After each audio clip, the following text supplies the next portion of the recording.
Kikoi kikoi kieke, kikuliwase. Maswali mengine hujibiwa na maswali. Mbona unauliza maswali ambayo majibu yake hayajua?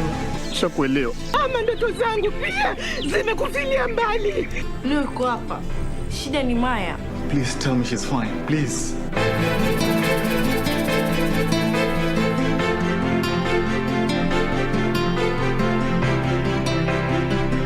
Mundos divididos por una sombra de traición. If you want my fingerprints, then call my attorney. I can tell you how things stand on certain things, Mariela, but giving you a copy of the file is something I can't do. That is enough. I do my job with surgical accuracy. Just remember what I did when I burned down Dr. Salvatierra's house. That didn't cause you any problems. Death solved a whole bunch of other issues.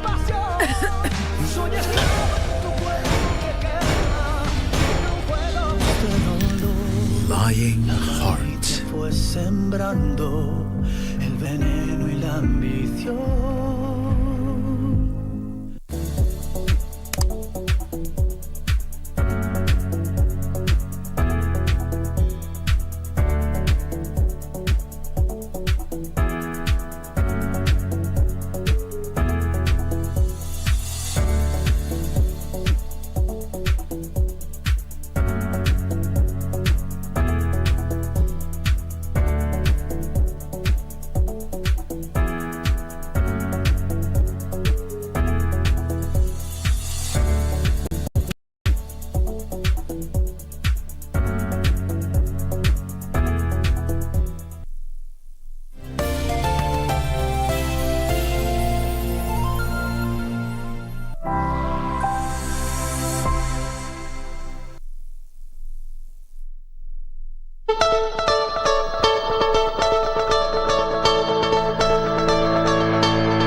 "25 days already gone in the month of January 2022. Good morning from whichever part of the country you are watching us from.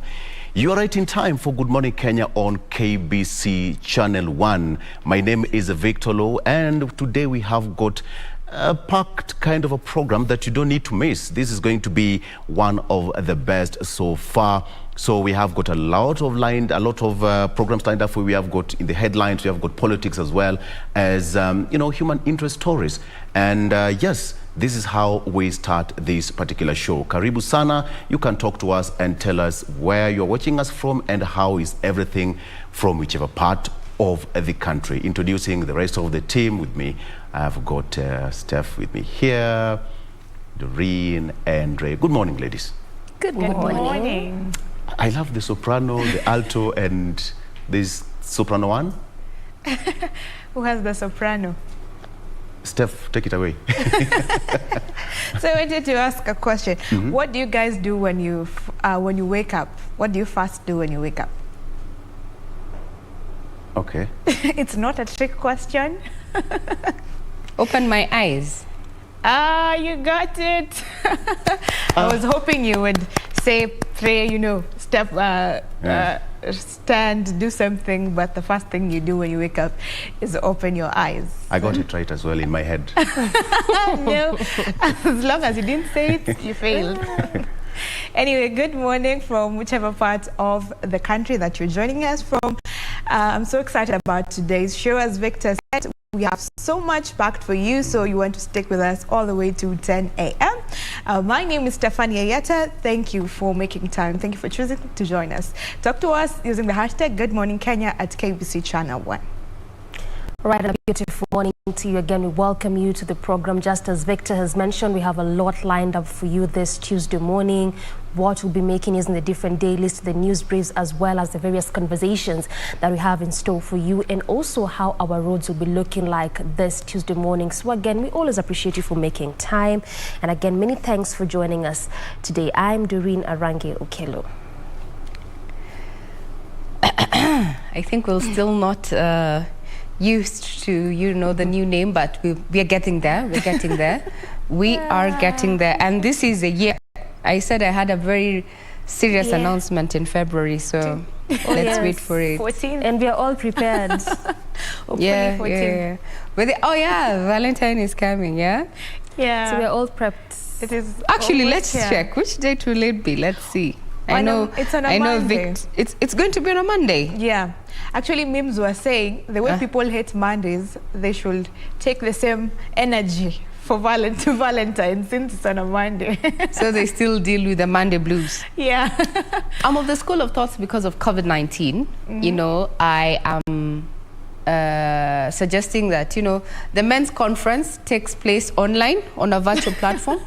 I mean, we are social distancing. We are concerned about our men. We do not want them to go and fraternize at the men conference and bring back home COVID-19. So let it be virtual. Let them buy lots of bundles if they don't have Wi-Fi.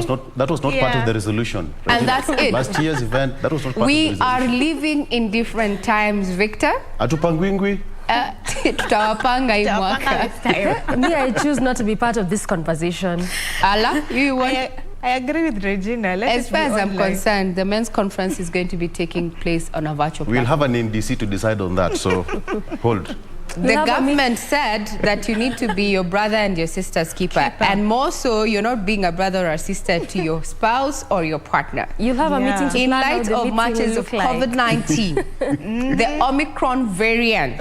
Keep distance, eh? Look at our positivity rate. Yesterday and the day before, accumulative deaths or other persons who, it's serious. So let's treat it with the seriousness it deserves. Virtual it is. Good morning, you're watching KBC Channel 1. This is Good Morning Kenya. This is just our banter here in the morning to just, you know, get you up and going. We have so much lined up for you, including what has been happening in the political scene. Over the weekend, we had quick matters. We all survived the quick, so to speak. However, there is a shift in as far as matters politics are concerned. Yesterday, ODM leader Raila Odinga came out and dismissed claims that his bid, or rather the Orange Democratic, or rather his presidential bid as president, is a project of the rich.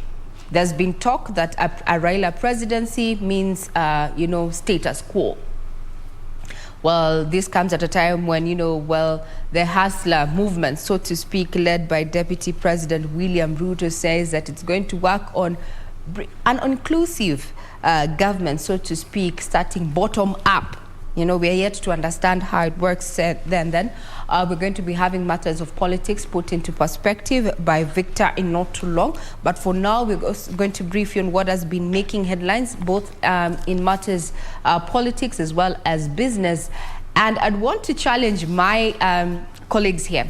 Do you know there's a place in Kajiado where donkeys hold barazas? Donkeys hold barazas? Yes.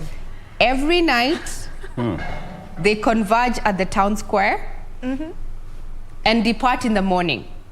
That's a bedroom. So if your donkey is missing, and they arrive at 7 p.m. Yeah. If your donkey is missing from the boma, you can always go to the town square and find it there. So is this like a routine? And it is not man-made. So people in Tinga, aka Oletepesi in Kajiado, say that when you visit there, that is an anomaly you're bound to find. Truly. That will be coming up in not too long as we focus on those stories. Regina, you know donkey is a very sharp animal. Yeah? It's a very sharp animal. It is? Yes. You can take a donkey to the river once. When you go back to the house, let it go. It will go to the river. It's very sharp. And you've said they're not managed, so this is like a routine. Yes. And even residents of that area do not understand exactly what makes them do what they do. However, within the Ma community, they do not even, for them, donkeys are for transportation and such. And even with the lift of the ban in as far as donkey meat is concerned in the country, the Ma community does not consume donkey meat. However, a donkey is considered a woman's best friend because it helps in the chores, fetching water and such in that particular community. And a man's best friend? A dog. Now, they say the dog is a man's best friend. That, I didn't say it. I didn't say it. I'm just repeating whatever you make of that statement is up to you. Well. All right.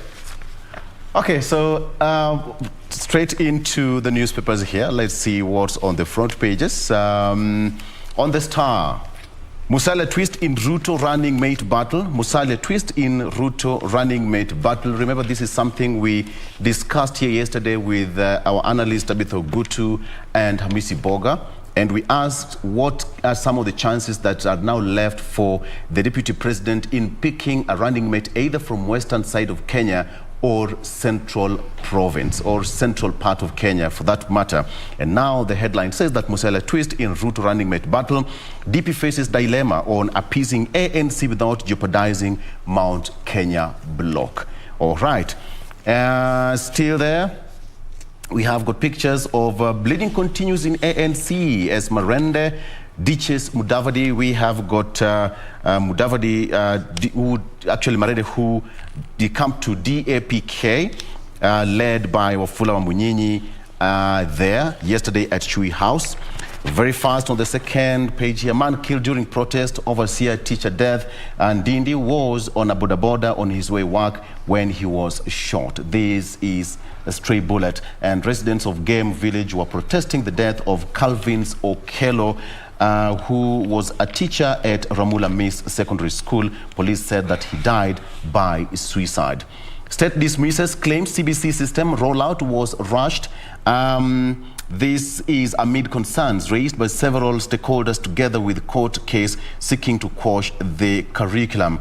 And there you have it. Now, the issues of domestic violence continues to dot this part of newspaper here. Love triangle link in police couple murder suicide. Their families say that they would be buried separately at their ancestral homes. It has happened again, another killing of a police officer by a police officer. This time they were husband and wife. Now it said that detectives said that a check of their latest communications showed that Andati accused his wife of infidelity and at one point had considered murder. That is on the Star there. And deeper into the papers, Musalia twist in Ruto running mate battle. Again, this is something that we talked about here yesterday and even in the past. So the Star says that yesterday Ruto affirmed that the details of his political pact with Musalia would be made public in the next few days after ratification of by party organs in picking his running mate. The DP faces a tough situation. Now, how to appease the Mount Kenya vote bloc without jeopardizing his party membership with partnership with Musalia Mudavadi and ANC camp. So that is there. Ruto about to face to back 35% allocation to counties. During their meeting yesterday by the parliament members of ANC who met yesterday at the DP's residence, Deputy President said that UDA says that it will push for an allocation of at least 35% of national revenue to counties. Now, it is quite interesting because they say that they are going to push it in Parliament, yet during the BBI, remember the BBI provided for this, and it was to go to a referendum for this one to be ratified and to be passed. But then now they say that the UDA allies will push it in Parliament for it to be passed. And remember the DP has been saying that there are certain laws that need parliamentary processes for them to be passed, not a referendum. And this is one of them. Somebody said that this is a smart move to woo governors who are, or people who are vying for those particular seats. Finally, Jubilee to unveil Raila as joint candidate. Party Vice Chairman Muradhi says that plans are at advanced stage to formally back the ODM boss. They were speaking yesterday in Muranga, where they met leaders, business leaders. They had a meeting with the religious leaders and other youth leaders in that particular region. Steph. Okay, so with me here is the Daily Nation. I'll quickly take you through what is making the front page. We have, does sacked varsity boss hold a fake PhD. This is the case of Masai Mara University, which is once again on the spot after the academic papers of the man who had been running the institution for the last 2 years came into question. Documents obtained by Nation show that Kich Onyango Magak, who was fired last week as acting vice chancellor, holds a PhD from an online university neither recognized nor accredited anywhere in the world. That's just it. There's also the last moment of the ill-fated police couple that happened a day before Constable Abel Andari died in a suspected murder-suicide. He had confiscated his wife Dorcas Chebet's phone on suspicion that she was having an affair. And we have seen cases of murder between police couples rise in the past months, and this is very worrying. Hopefully, measures will be taken to help curb this menace. And a special report there, end of malaria. There's been a groundbreaking mix of science, public health intervention, and dog resilience, slowly reimagining how the world will fight malaria in the future. For East Africa, the results are already encouraging. To matters business, court case gave KFC leeway to import chips. The fast food chain was specific about the varieties of potatoes it wanted, which were not locally available. But anti-graft agency struck a debilitating blow, and we'll get into this later on. This is on page 12. And then another story making the front page: American varsity Don faces child pornography, and this is on page 3. A U.S. citizen and lecturer at St. Paul's University is accused of child pornography, and this is Joseph William Black Jr. He will be held for 2 weeks in Nairobi to allow police to conduct investigations. On matters politics, Raila meets Muranga leaders lobbying for Kenneth continues. Those are some of the stories making the headline. We'll get into detail in a few. Doreen, to you. All right, so let's start with that planned meeting whereby the president is set to hold meeting with legislators from Mudavadi's backyard, that is of the Western region. And that meeting is actually expected to take place today, where he's set to meet MPs from the Luya community who support the Azimio la Umoja movement in what appears to be a move to counter the new alliance that was perhaps formed between the DP and the ANC party leader, that is Musalia Mudavadi. Still on politics, just after that earthquake, as we keep mentioning it, a lot has been said, or is still being said, about Musalia Mudavadi, and also what is said to happen to the other two various OCA principals, that is Gideon Moi as well as Kalonzo Musyoka. And now this article just highlights why Mudavadi decided to team up with DP Ruto, and part of what is coming up is the night-long talks, which is one of the many secret meetings to explore the possibility of the duo teaming up, continuing to say that the DP left Amani National Congress Chief Musalia Mudavadi's office on Nairobi's Riverside Drive at 4 a.m. That was on Friday, on January 14th, just continuing to highlight one of those key meetings that the duo held. This was before that particular announcement that happened on Sunday. Also just saying that the two and close advisors had been holed up in the offices to hammer out deal between their parties, ANC and the UDA, which is associated to Deputy President William Ruto. And again, just as I mentioned, after that particular announcement, a lot again is also being said about the two OCA principals. Which way will they choose to join Azimio? Will they choose to go at it alone?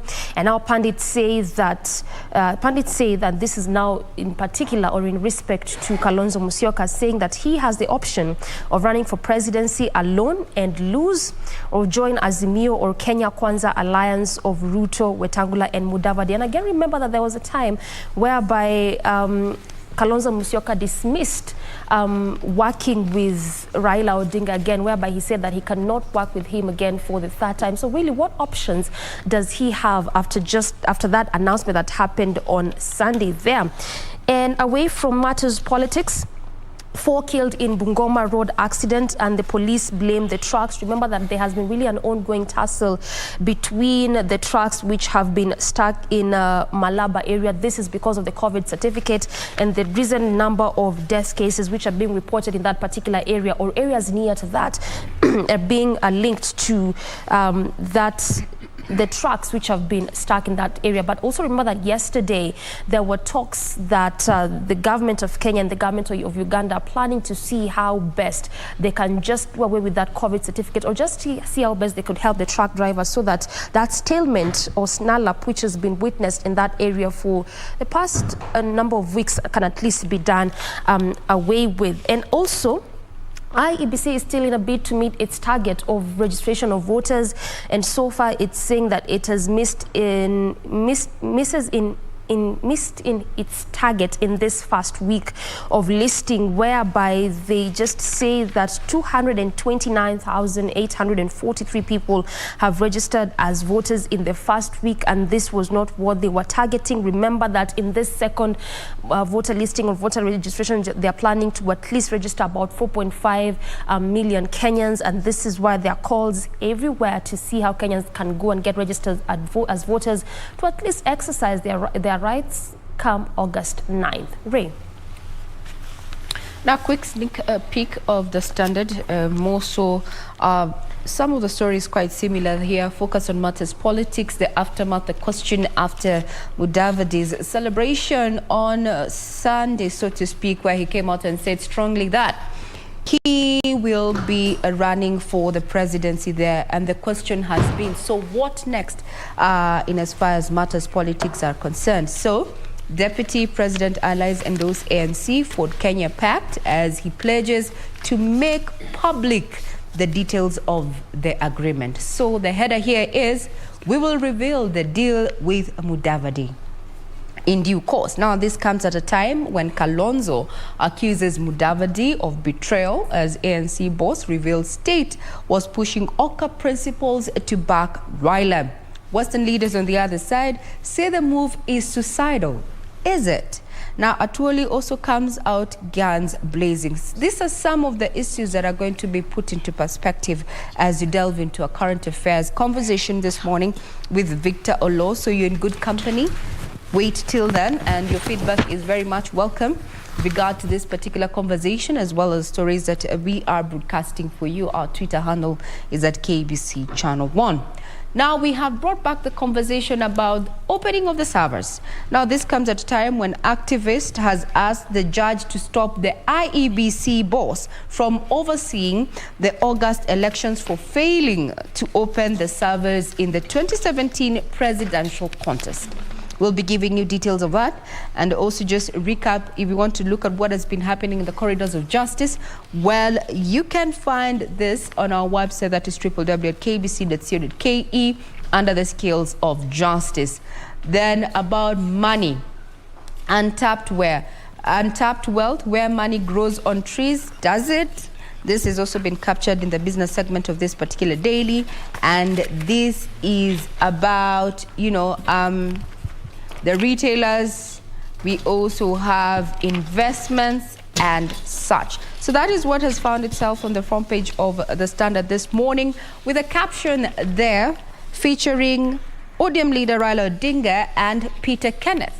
The scribe chooses to go with courting the mountain.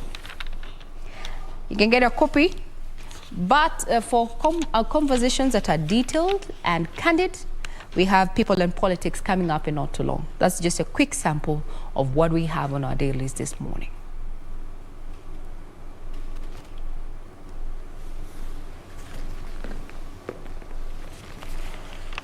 All right, so looks like we're continuing with what and how our dailies are looking like, and maybe I can just run you through that particular story on why Mudavadi decided to team up with DP Ruto. Remember that again, after that particular announcement, a lot is being talked about the ANC party leader and perhaps even that fallout with the various Oka principles. And just going by this particular article, saying that the Deputy President William Ruto left Amani National Congress Chief Musalia Mudavadi's office on Nairobi's Riverside Drive at 4 a.m. That was on Friday, on 14th. This was way before the earthquake announcement. And the two and close advisors had been holed up in the offices to hammer out a deal between their parties, that is ANC's, Musalia Mudavadi's party, and the UDA's, which is allied to Ruto. The night-long talks, according to sources who requested anonymity, was one of the many secret meetings they had held to explore the possibility of working together. Now, the question remains, what happens to the two Oka principals, that is Kalonzo Musyoka as well as Gideon Moi?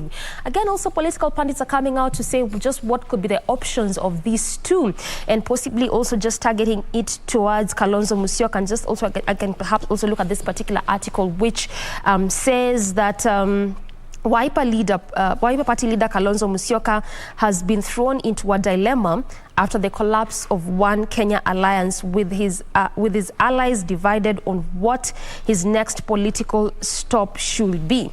While some think he should join Raila Odinga's Azimio la Umoja movement and negotiate for a key position, but also this comes at a time after Kalonzo Musyoka dispelled any talks of ever working with Raila Odinga. Just going by what his statement said is that he could not and he cannot work with him again for the third time. So clearly, looking at what happened on Sunday, really, what options does he have? Is it going by what the pundits are saying, or possibly choosing to go at it alone and vie for the presidency alone and perhaps lose, just going by also what this article is saying, or even possibly just choosing to perhaps swallow his pride and join Kenya Kwanza, which is the alliance of Ruto and Ruto, Wetangula and Mudavadi. So clearly, I mean, just when you look at what really has been happening in the political scene, does he really have options? And if he does, what kind of options does he have? And also, away from that, we can perhaps also look at this particular story where the IEBC is really trying to ensure they meet its target of registering 4.5 million Kenyans in the second bid of voter listing, or if you may, voter registration. Going by what they are announcing right now is this is actually their weekly report since this particular listing began, the second of its kind. They're revealing that the campaign, which began on January 17th, missed the target of about 1.5 million voters. And the report also shows Nairobi had the highest number of new registered voters, with about 19,910 new voters against a target of 178, which is what they had hoped for in this second voter registration. And this was followed by Kiambu in a distant second with 11,642 new voters against a target of 100,000. Clearly, just going by this particular figures, showing how they're really missing on what they had planned. This is when it comes to this voter registration. And also other counties leading in the pack include Kakamega with about 9,183, Nakuru with 8,994, Kilifi with 8,654, Mombasa around 7,000 new voters, Meru 7,424, and Siaya 6,260. Also, the article continues to highlight the counties which have registered actually new voters in this second edition of voter listing, and this include Lamu, Mandera, Marsabit counties, which have registered new and actually very, very few voters. So the question is, will they meet their target of 4.5 million in this new exercise that they have embarked on? And even as we talk about perhaps them meeting their new target, what is also coming out is that this was mentioned by the IEBC chairperson, that is Wafula Chebukati, says that they have now also commenced on voter registration for citizens residing outside Kenya at embassies, high commissions and consulates in the US, Qatar, Germany, South Africa, Tanzania, Uganda, Burundi, South Sudan, and the United Kingdom. These are just some of the areas where they have also embarked on voter registration, or if you may, the voter listing. But this is how the figures look like currently, even as they try to meet their 4.5 million target. And that is how the dailies look like for you this Tuesday morning. We now want to start on our first conversation of the day on people and politics.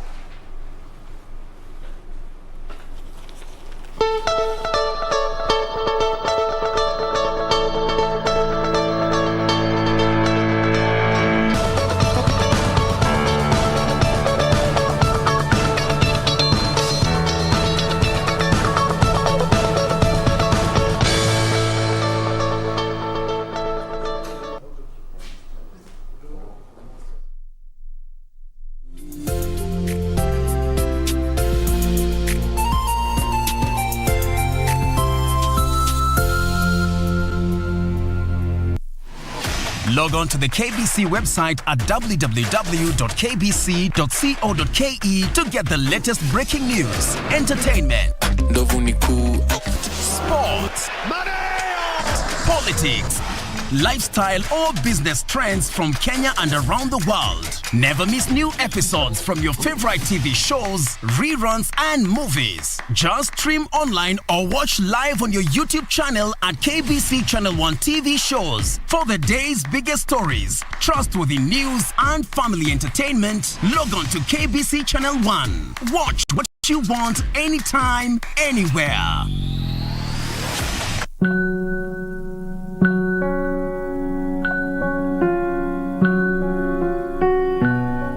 Then why are you here? I was hoping you'd be here. I could never get enough of you. How could I get sick of my honey? You can rein it in before I get sick. I have a particular taste. Even if I were rich, I'd want a girl like you. I like you not because of how you look. Huh? What's that supposed to mean? The truth is, all I would need is 3 days to realize that I don't want this life. Such an amount of money really motivate a man. Could totally change him.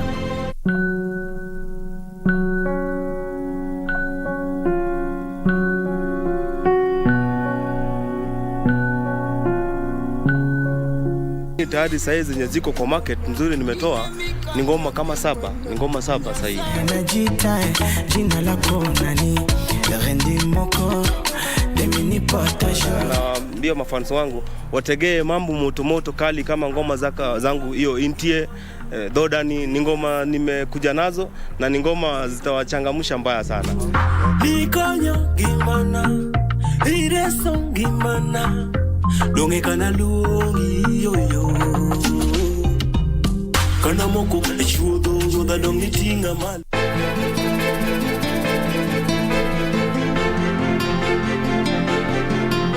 Babe, please. Wacha kuongea to make it work. Stop it. Familia yangu mimi iko mjini. Wewe kiko ikieke kikuliwase. Maswali mengine hujibiwa na maswali. Mbona unauliza maswali ambayo majibu yake hayajua? Nishakuelewa. Ama ndoto zangu pia zimekufilia mbali. Leo uko hapa. Shida ni Maya. Please tell me she's fine. Please.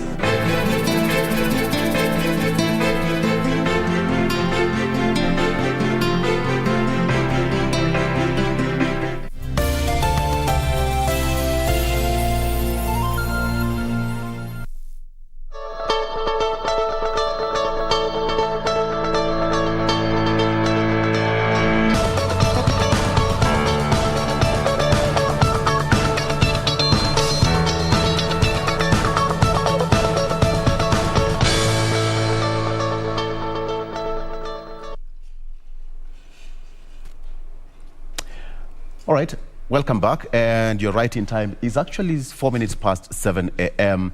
We are now changing gears and heading to the people and politics. Being a Tuesday, this is how we do it. We want to talk about matters, national politics, just to understand how things are unfolding currently. You know, it's that political season, and we must understand how things are taking shape on a daily basis. And today in studio, I have 2 guests. One is Jerry Sando, who is a journalist by profession, but decided to ditch his job, put a pen, paper, camera, notebook, all those things, and recorders down and run for politics. He's running for a member of county assembly in Siaya County. He's been here before. Welcome to the show, Jerry. Thank you so much, Victor. Karibu sana. And Dennis Maina, who is running to topple the big boys, quote unquote, but in politics there is nobody who is smaller, nobody is younger. It's one. Everyone can go for any political seat. So long as you're above 18, you are good to go. Dennis Maina, running for member of parliament in Kiharu constituency, head-to-head with Ndindi Nyoro. He is a pilot by profession, but decided to drop from the skies to the ground to run for a parliamentary seat. Dennis, welcome. Thank you so much. You will have to tell us later on why you are leaving that the same way Jay decided to leave newsroom and run for that particular seat. Interesting. All right. Absolutely. And a lady is coming later on, Vivian Ta, who is also an aspirant at Langata parliamentary seat. She'll be here shortly so that we have that gender parity. Is that right? Thank you so much. So let's start off looking at the newspapers here. Jerry, with you, you have got this Nation newspaper. What's the front page of the newspaper there, Nation? Nation is how Ruto bagged Mudavadi's ANC. Yes. Interesting. Interesting. Very. True. For me, really, I can say Mudavadi, as somebody said yesterday, that Mudavadi was, it was like he was walking in a live bombshell, and it really caught him. Yes. The thing is that... Actually, it was former Speaker Kenneth Marende. Yes. Yes. You see, when he talked of earthquake, earthquake comes with a lot of distraction. And a number of things. I remember Honorable Cleophas Malala, my friend, saying that 2 casualties were already seen that same day. But I don't think the Oka principals were the only casualty that day. Even Mudavadi, according to me, even Mudavadi himself was a casualty because the speech was well written. The speech was well written, the speech was well delivered, with bits of drama here and there, you know, having soundtrack. You know, we've never seen that kind of things before. You know, you delivering your speech and you're having your soundtrack background and things like that. Yeah. But then, you see, when you're talking of trust and loyalty and things like that, Mudavadi was talking about himself. Because you can't tell me that you're a principal together with some 2 principals in a team, and you are inviting guests and you don't inform your principal, the guests that are going to be there. And you're talking about trust, you're talking about loyalty. And then they come and find that the guests that probably are not, quote unquote, their friends politically, are there. They will not be comfortable, really. There's that issue of not being honest to yourself.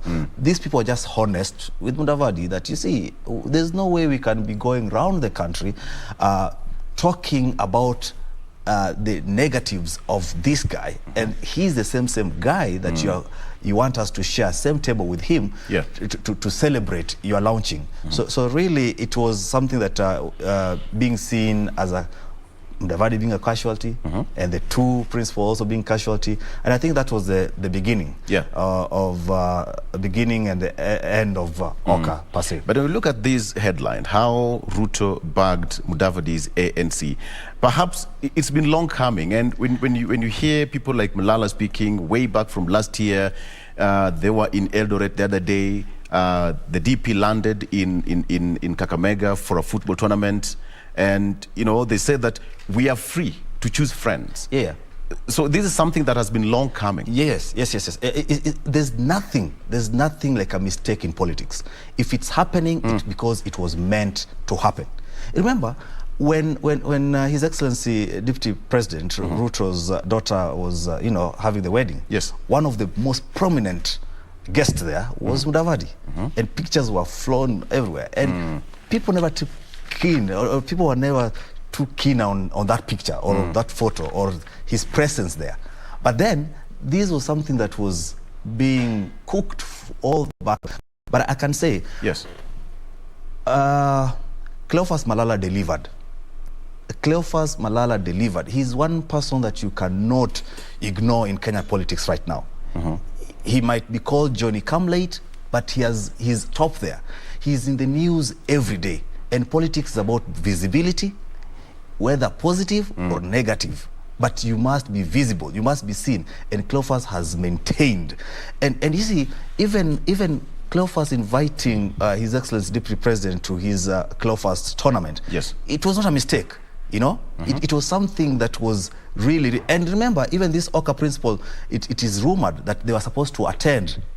But they never attended that. Mudavadi said that during that tournament, said that he was in Mombasa for a holiday. You get? Yes. And see, Cleophas Malala has been going out supporting His Excellency Mudavadi throughout. And this is a young boy or a young man who's trying to rise. You being there. You see, they say the closer you are to power, your price tag goes up. The closer Malala is closer to Mudavadi in Western, his price tag goes up. So he wanted his price tag to go up that day. But you see, the person to make his price tag to go up just say that I'm in Mombasa. no good reason why he was in Mombasa. He's in Mombasa. But it seems he had a wind that, hey, I think, Ruto is going to be there. But then I am not sure if I want people to know that I'm working with Ruto or I'm yet to work with Ruto in the near future. So let me take a back seat and see how things unfold. And yeah, you see, still, that day, still, whether we like it or we don't like it, still Cleophas Malala's profile went up because that day in Mumias, there was Malala and Ruto, and just the opposite, Buhungu, His Excellency Raila Amolo Odinga was also there. Exactly. And when we were looking at the headlines in almost all the bulletin, it was Malala and His Excellency Raila Amolo Odinga, which was pretty nice for him, politically speaking. Yeah. Okay. You said something that in politics, the more visibility you get, your price tag also goes higher. Yes. It's the same as your network is your net worth. Yes. So you show me your friends, your ring, and actually I will tell you who you are. Dennis, this event took place on Sunday. It's talk of the town right now as we speak. And if you look at the whole situation, now the whole dilemma, even as we have it, is the issue of having a running mate. All right, we have got Central Kenya here, who's been supporting, the DP. He's been crisscrossing that particular part of the country, as well as western part of Kenya. Now we have got ANC on board. And remember, there's something they said, that it's a small river joining a big river. So who was joining who? I think I'm more fascinated by the confusion, the competition. I think it shows we are very competitive. I think it would be so boring, and if everybody was, maybe we had taken sides already, you already know who's gonna win. But I think the unpredictability, I think it says a lot about our politics, about the tolerance that maybe you can take a running mate from here, the unpredictability, basically. And I don't know, maybe moving forward we are going to see more shifts, because they are yet to announce in clear terms that so and so is my running mate and XYZ is my whatever. So I think it's good for our political landscape. It's good for political landscape, but then, as you put it, politicians, they can shift at any given point, because we saw Gideon Moi, Kalonzo Musyoka, Jimmy Wanjigi, all of them were there. But within seconds, they were all out. Now, that is politics. So perhaps you're saying that, anything can still happen even with this, arrangement? I think it should be encouraged, in my honest opinion. And I think we should encourage more people to express their views concerning whatever affiliation they may want. I don't think it would be right if it's already known that I'm going to get a running mate from my home county of Moranga. I'm going to do XYZ. I think let's go in that direction, where you don't know what's coming next. I think that raises the stakes. And moving forward, I think there are more surprises to come, as you say. Jerry, on the front page of the Star, we sell a twist in Ruto running mate battle. That's what I'm talking about. Because when you look at how it says, because now we have got, initially it was Rigathi Gachagua who was, quote unquote, people talking about who's a probable running mate of Deputy President William Ruto. And now we have got Musalia Mudavadi already in the picture. It complicates the whole arithmetic. From our side, it complicates everything. But perhaps from their side, and the organizers, and the technocrats, and the researchers, perhaps it's a very easy move. You see, Victor, why do people go for politics, or why do people go for powerful position? Why power? Why power? Why power? Because power really gives you that... it puts you in a position where you can bargain for your resources, whatever things. And you can only get power when you're on the dining table. And they say that there are so many ways of sitting on a dining table. You can sit on the dining table as the person dining. You can sit on the dining table as the food being dined on. You can sit on the dining table as a waiter. You can sit on the dining table as an onlooker. Central Kenya wants to be on the dining table, not as an onlooker or the food being dined on or as a waiter. They want to sit on the dining table as people who are dining. And people who are dining on the dining table are the only people that make decision. Yes. You know? So when Musalia twists in Ruto running mate battle, is because the central Kenya, they feel that they are being pushed out from the dining table. And when you look at yesterday's Murang'a event, where Baba was, Peter Kenneth was like, when you guys saw the Musalia Mudavadi Ruto affair, you didn't see any of us there. You didn't see any central Kenya person there. It's like we are being pushed out of this circle. You can never, as a politician or somebody who wants to be in power, you must always fight in the King's Court. Perhaps that could be an assumption politically. Once you get out of the King's Court, you are done. And the central Kenya, they don't want to move out of the King's Court. Right now, they are the king. They're the king through President, His Excellency Kenyatta. Yes. They're the king. So once the king goes out, and also they're going out, it will take a long time for them to find themselves in that dining table or in that King's Court to make decisions. And that's their feeling. Musalia is like trying to push them out of that sitting arrangement. And that's why they're feeling like, no. Musalia is confusing the entire conversation and the entire narrative. So I think the best they can do is to also bargain for themselves in this Azimio la Umoja. That's their best option. They're seeing, and whoever the running mate is going to be, whether in Ruto's camp, whether it's Musalia, whether it's Azimio, the running mate is going to determine who's going to be our next president. Dennis, is that the same feeling? Because right now we have got UDA and we have got Amani National Congress, we have got Ford Kenya, and Jibebe Party. We have got so many parties.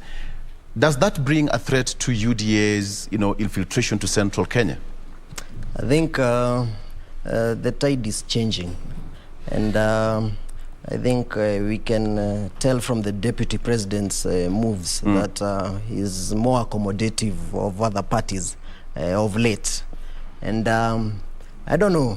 Maybe it would be a threat to whichever party, but then again, you can't tell what will happen next. If UDA decides we can partner with ANC, we can partner with TSP, we can do XYZ, and the Kabogo to Jibebe party. And I'm happy at the front page, the boiling point of politics recently is my home county of Murang'a. Yes. And on Saturday, I think they are right at the middle of Murang'a town at Ihura Stadium. So once again, let's see. I don't know. I think it would be good if we don't have such certainty that this is the direction to take, the other, I don't know. Yeah, because, in politics, what's quite important here is to sell your agenda. And you hit that point that nobody ever expected that you go for. And when you look at the deputy president, he was getting into central Kenya to the voters who initially were not perceived to be leaning towards his side. Later on, the ODM boss Raila Odinga also started to make his move towards central Kenya as well to win the same voters. So it's a battle of who is going to take the bigger chunk. Now, Murang'a is becoming quite interested because this is the second time that Baba is going to central in a week or so. Why Murang'a? Why Murang'a? Because you come from that particular region. Why Murang'a? For many reasons. One, Peter Kenneth is a household name, right, from that place. And secondly, it looks like Central Kenya will shift the tide in this election. So I think they are sensing that every other region will maintain the status quo, so to speak. Yes. But then we are going to fill the baskets of whichever candidate convinces us best that this is the way to go. So I think it's something to watch, because even as soon as Baba is done with his rally at Ihura Stadium, UDA will follow next. And the same trend has been happening in Nyeri, in central Kenya counties. And it's quite exciting because we have not been in a similar position in the past where people are wooing us. You know, our You've governor... been so sure every particular year, every election year, Central Kenya has been so sure of a seat. Yeah, yeah. So I think it's a different feeling. When others are wooing you, we are going to do X, Y, Z for you, we are going to do A, B, C, D for you. Yes. We have not been in that seat for long. As an aspirant in UDA ticket, are you feeling threatened? Are you feeling the heat, the pressure from the opponents? Well. Let's say it's early days, and we are ready for a good battle. Okay. And Jerry is trying to be so smart with this word, which is fine. Yeah. You see, the art of timing in politics is also critical. Yes. The art of timing is critical because when you come too soon, you get fatigued emotionally, financially, physically, and things like that. You know, when you come too late, you'll get the tides have already taken their path, and maybe you cannot change. You know, you cannot just move a river like one of my friends once say that, move the river to this side so that you can leave the houses the other side. So the art of timing. You don't remember who said that? Yes. So I think for me still on Musalia Ruto affairs, for me I think it was too soon. It was too soon. So they burst the bubble. It was too soon for them to come. But I know, I can tell that somebody somewhere was under pressure to push Musalia to go that direction. Because if you look at or if you heard about Rani's speech yesterday, Francis Atwoli. Yes. Francis Atwoli said that, that speech was full of mentioning Atwoli's name and Kotu, a speech that was not written by him. Meaning the speech was written by somebody. And that speech was written by somebody, and that speech, you could tell it was, even with the wording, if you listen to His Excellency Raila Amolo Odinga, you'll know that is Raila Amolo Odinga speaking. Even if the speech is not him, you'll tell that that's him. If His Excellency Ruto reads a speech, you can tell there are some words that are so common with him. You can tell that is him talking. But there are some words that if you listen to Musalia Mudavadi saying, tusidanganyane, that is not him. That is not him. And you can tell that there is somebody who was given an assignment and he had to deliver. And he had to even script how the whole thing was going to start to the end and how the speech is going to, and he came out. And I think Musalia Mudavadi really was honest to himself. He really wanted to launch himself, his presidential candidate. But I don't think he went through that speech. That brings a different discussion altogether, because, it's been talk again, people have been talking about, was that Musalia Mudavadi's voice? Did he go through the speech? Yeah. Was his input factored in that speech? Or it was all left for some people to write the script and it was left for him to read? When you look at, Dennis, when you look at the whole setup and, everything that is now taking place, we can say that the political earthquake has just begun. The political earthquake, because when you see the revolt, Kalonzo Musyoka walking out, we see Gideon Moi walking out, Jimmy Wanjigi walking out, and later on, in an interview, with another station, Musalia said that they were aware. The other side, they say they were not aware. Yeah. So the political earthquake has begun, and they've started it. I think a tsunami is coming. They like. You're taking it differently. This is tsunami. Yeah, because I think the stakes have gone a bit higher. Right. I think we will start seeing people taking more risks. I think, the traditional realignments might shift to totally new formations, which is good for the country. And I think the earthquakes are going to come in massive. Yes. Yeah, in masses. Where do you see Kalonzo Musyoka and Gideon Moi headed to? Because right now, they say, we are done. Just putting your cards closer to your chest. I think, I don't know whether it's early, as my friend said, but let's see. I don't know. I think some of them have to shelve their ambitions because the arithmetic will complicate for the two front runners, so to speak.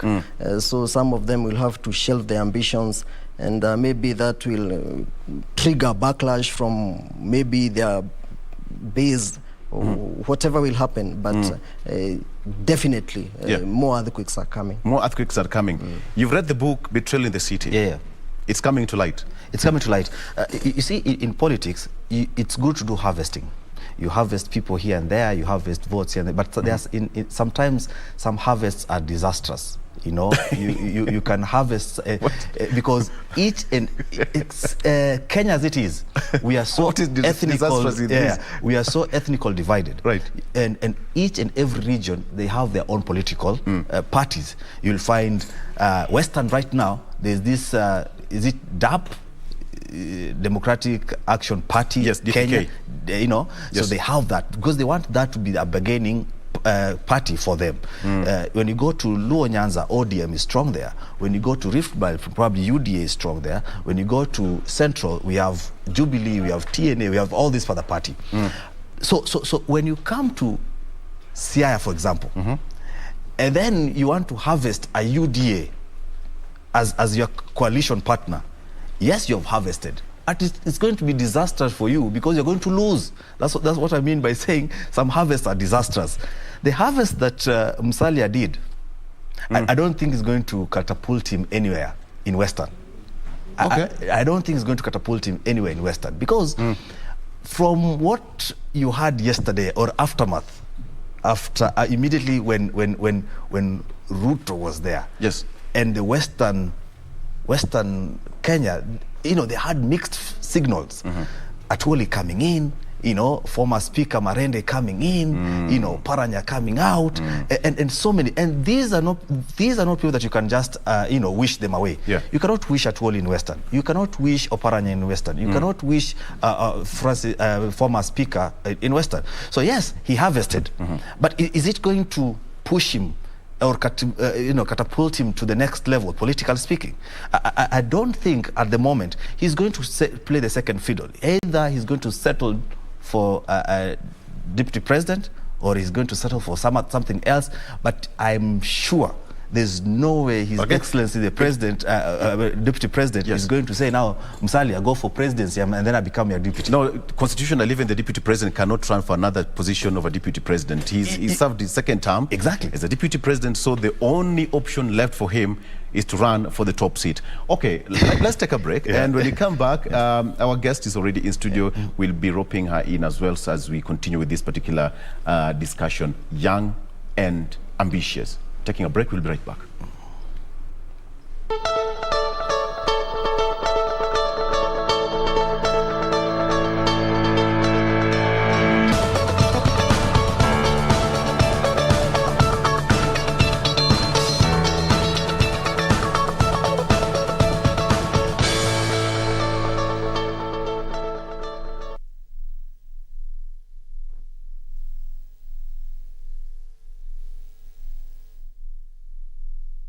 Credentials.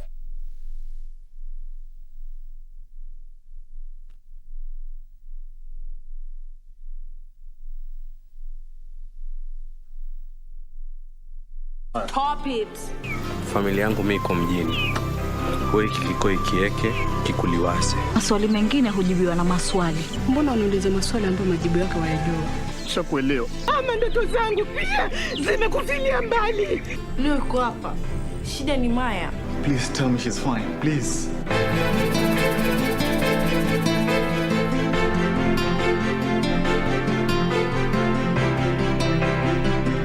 Mundos divididos por una sombra de traición. If you want my fingerprints, then call my attorney. I can tell you how things stand on certain things, Mariela, but giving you a copy of the file is something I can't do. That is enough. I do my job with surgical accuracy. Just remember what I did when I burned down Dr. Salvatierra's house. That didn't cause you any problems, and his death solved a whole bunch of other issues.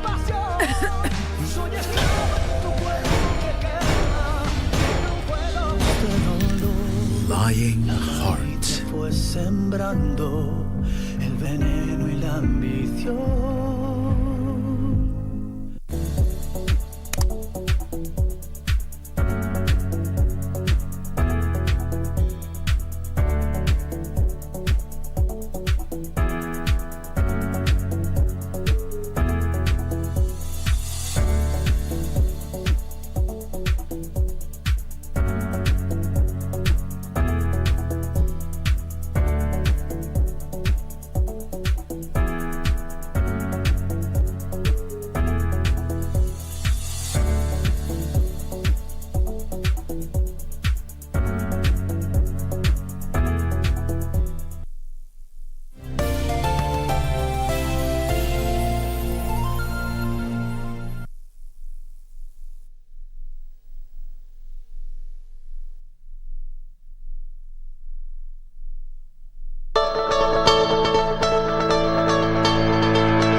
Welcome back. So we are still going on with the discussion. Young and ambitious, two young gentlemen trying to crack that the glass ceiling in politics. Okay.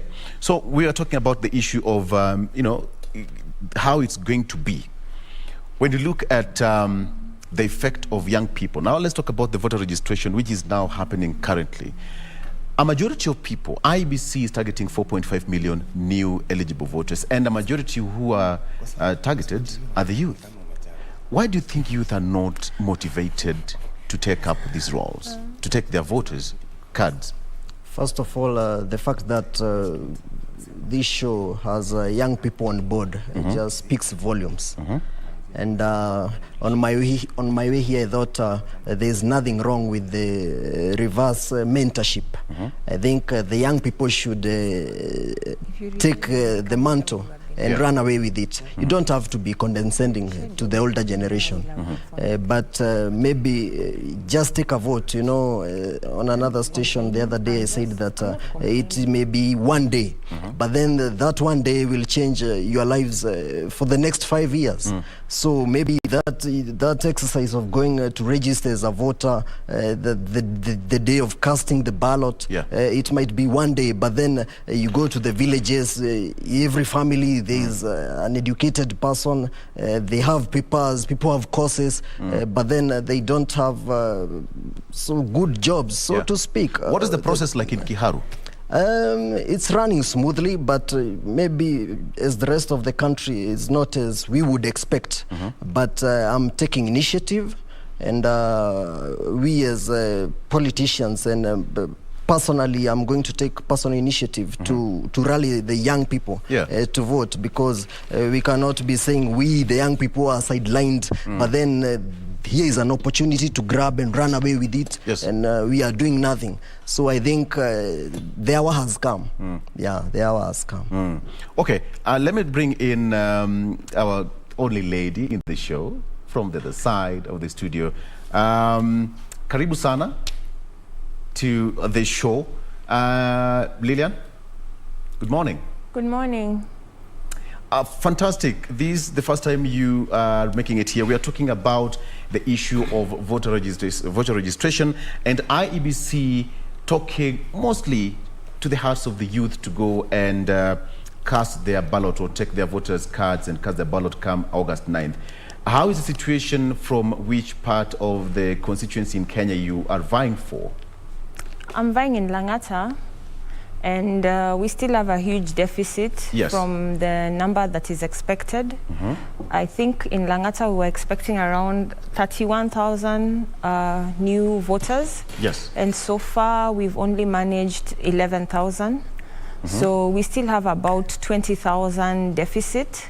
But we are hoping that we can cover a lot of ground between now and 6th February, which is the end of the exercise of the second extended voter registration exercise.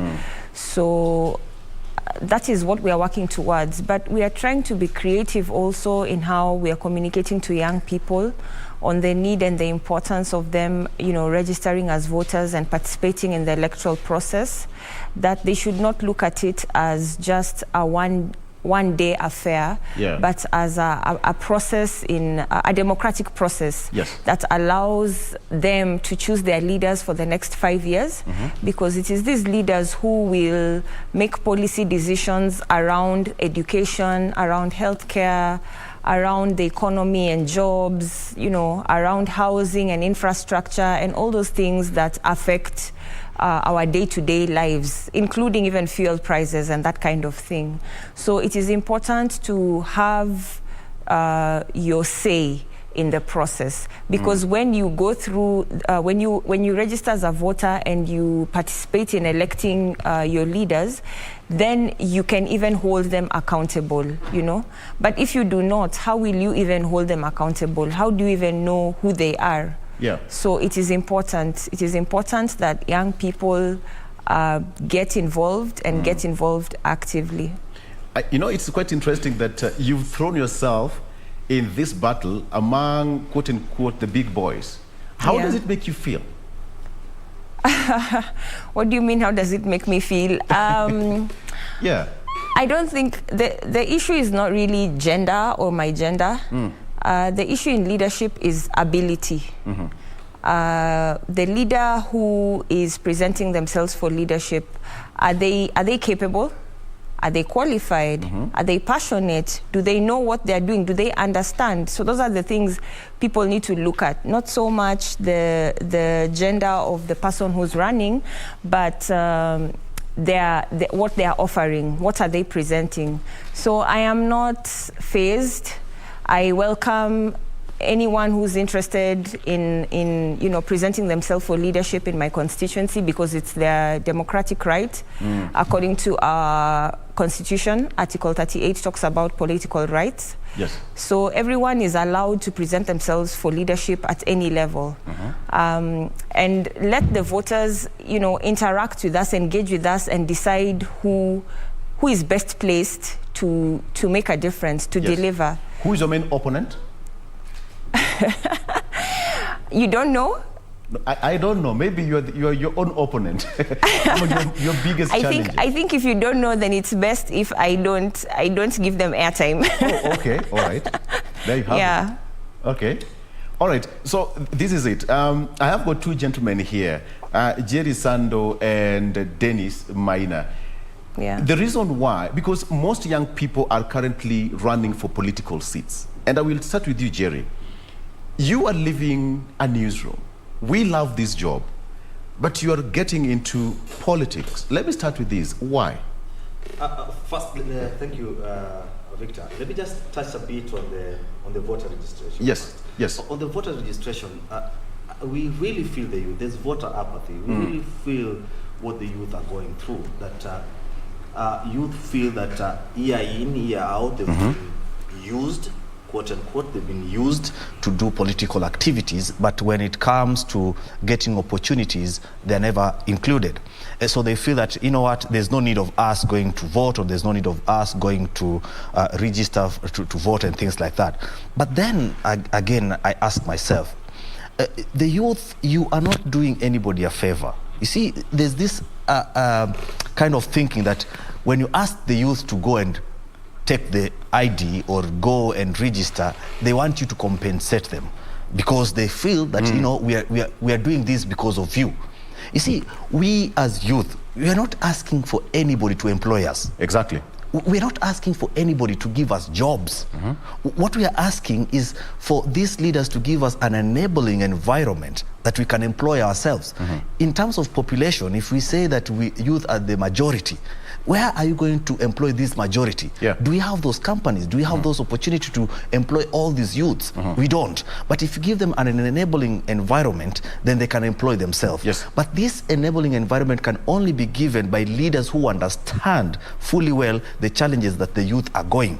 But the youth can take opportunity. They can grab this opportunity by going to take the vote, by going to register as voters, by going to collect the IDs that are lying in the chief camps, and come and say, you leaders that we voted last time do not understand the challenges that we're going through, so we are going to vote you out, and we're going to elect leaders that are going to understand and to walk with us through these challenges. Yes. Coming back to your question, why do we jump ship from journalism or from being a journalist to politics? It's because we are seeing a gap. We are seeing a gap that is not being filled, or if it's going to be filled, they're taking too long to fill it. You see, the youth of today, we want things to be done real quick.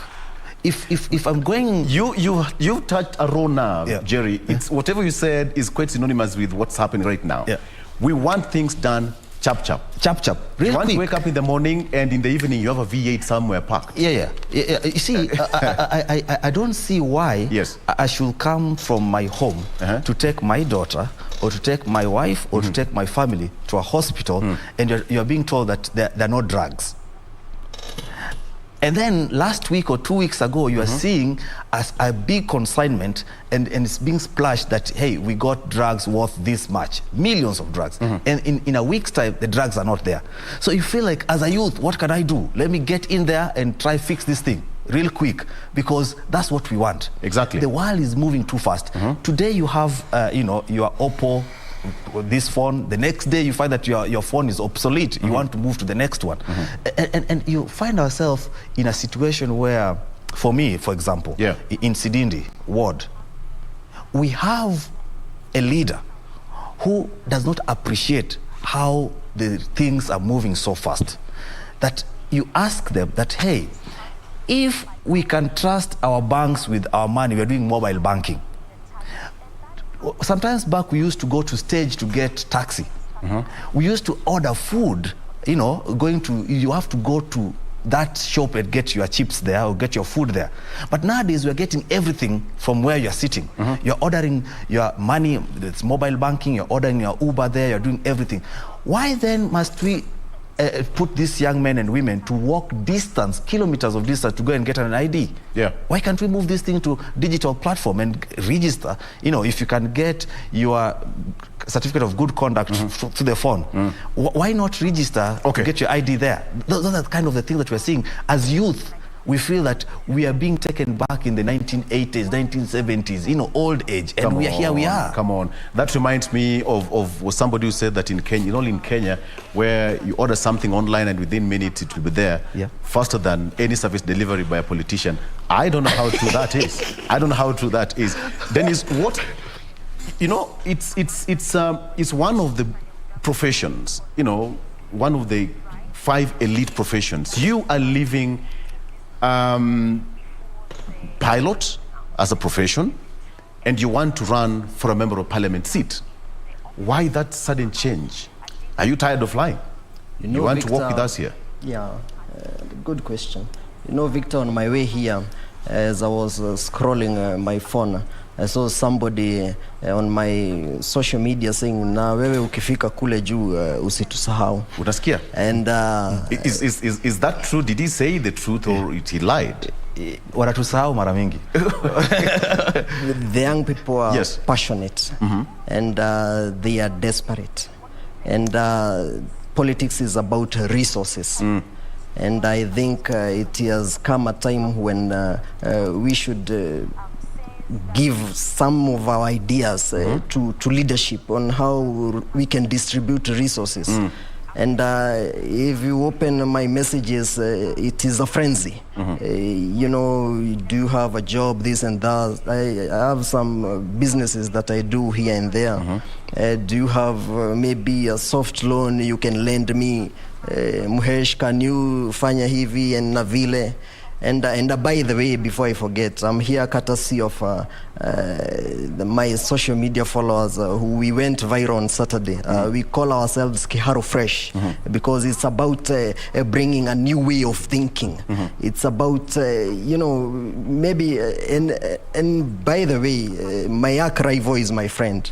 And I think I'm the only person who has voted for him, I think, 3 times in campus as a student leader during the last nominations and main elections. But then it's a competition of ideas. I think here we could do this and that. I think we could do the other. It's about what do you bring? What are you bringing? Exactly. What new ideas do you have? How can you take our Kiharu forward? Maybe, I know an MP should legislate, oversight and represent, but what is that X factor that you are bringing as a young person? And that is where you weigh yourself as a young person. Then you decide, I think I can lead in a certain way that people would be amused and we would not have such and such challenge. Exactly. Vivian, it's quite interesting because, one, you are running for a parliamentary seat in Langata constituency. That constituency has a history. And I'm asking you this question because, as a lady, you've decided to go against the tide or go, to where people are perceived to be, as a preserve of a particular people, you understand? And being a lady, there is this aspect of 2/3 gender rule, the gender parity that is still stuck in parliament as we speak. From your own point of view, why are you feeling confident that you are going to run against the big names, quote unquote, and you want to run for that particular seat? Oh, I'm also a big name, by the way. You are also a big name, yes, exactly. Yes. So it's not, I'm not running against big names. It's big names all in the arena running. Apology. All right. But that's not the point. The point is I'm a resident of Langata constituency. I've also been a voter of Langata constituency in past elections. Yes. So I know the needs. I understand the needs of the constituency. I can see where the gaps are. I can see what is being done and maybe what can be improved. So my decision to get into the race is based on having lived there, having voted there for leaders previously, and seen gaps, just gaps in the leadership and what can be done. So it's not based on my gender. It's not based on me being female. It's based on what I see can be done differently. And as my comrade mentioned earlier, you see a legislator's role, actually they're called legislators because you're supposed to legislate. You're supposed to push agendas and bills in the House of the National Assembly and also represent. But it's at representation that I feel we have a good opportunity to make a difference, because you cannot represent people you do not engage with. Otherwise, you're representing yourself. To represent somebody, even if I was representing you, it means I have to engage with you to know what are the issues that affect you so that I am able to represent you well. But if I don't engage with you, then I am not representing you. I am representing myself and my own interests.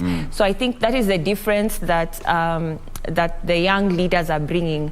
The fact that they are most young leaders, let me not speak for everyone, they are very creative, they are very passionate, they are coming with a lot of energy and ideas, and they are willing to engage with the people so that they can represent them.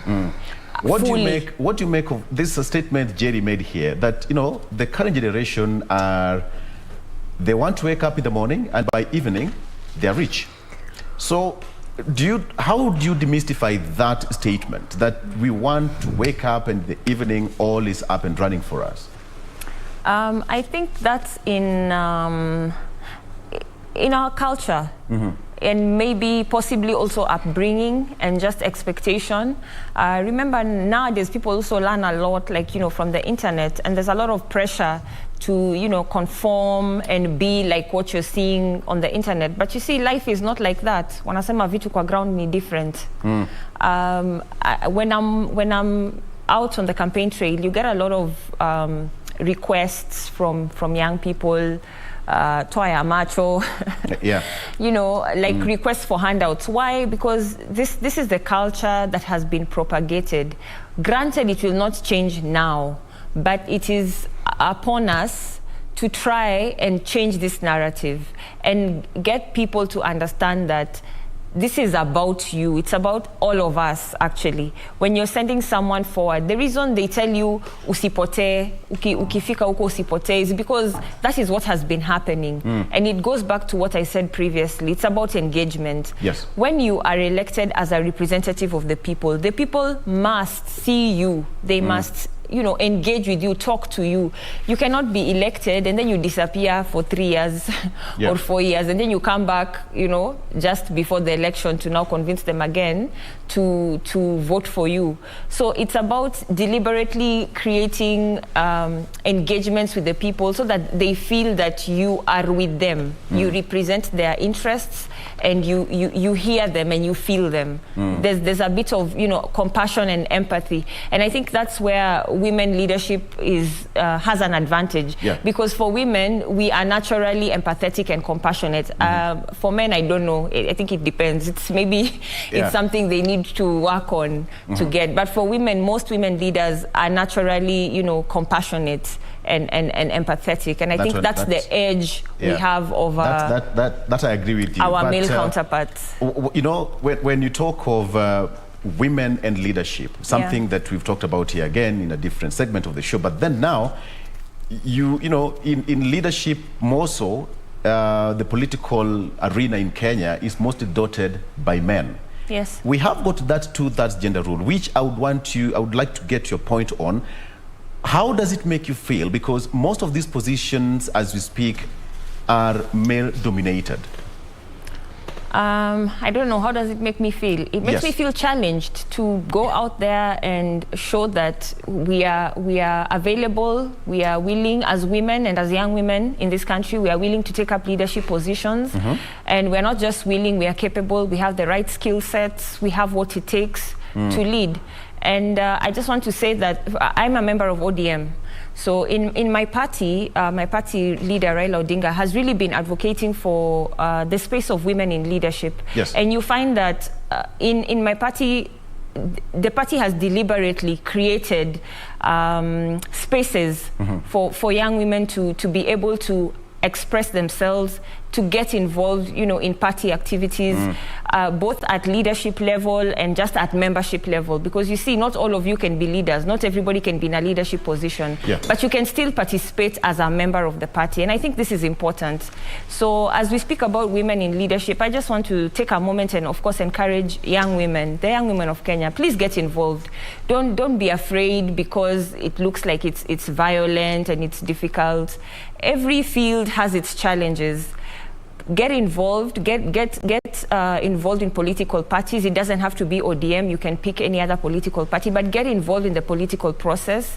You don't have to be a candidate. You can support a candidate's campaign, or, you know, you can just follow what is happening, get to know who your leaders are, find out what their roles are, so that you are able to question and hold them accountable when you see them going wrong. But really what I'm trying to stress is young people need to get involved in the political process. Absolutely.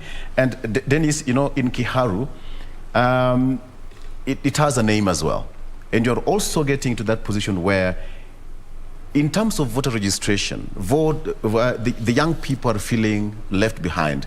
As at yesterday, IBC, because the event runs until 6th, but the pace at which the voter registration is taking place is very slow. The moment you walk in that particular region talking to Wananchi, what is in their faces? What is their desire? And what are you planning to change? Because when you get there, you are talking to Kenyans, not to Kiharu members. I think big news will come out of Kiharu. Again, an earthquake? I think big news will come out of the country. And I think the young people this time round are going to make their voice heard. And many people look up to the Obamas and maybe the Bushes of this world.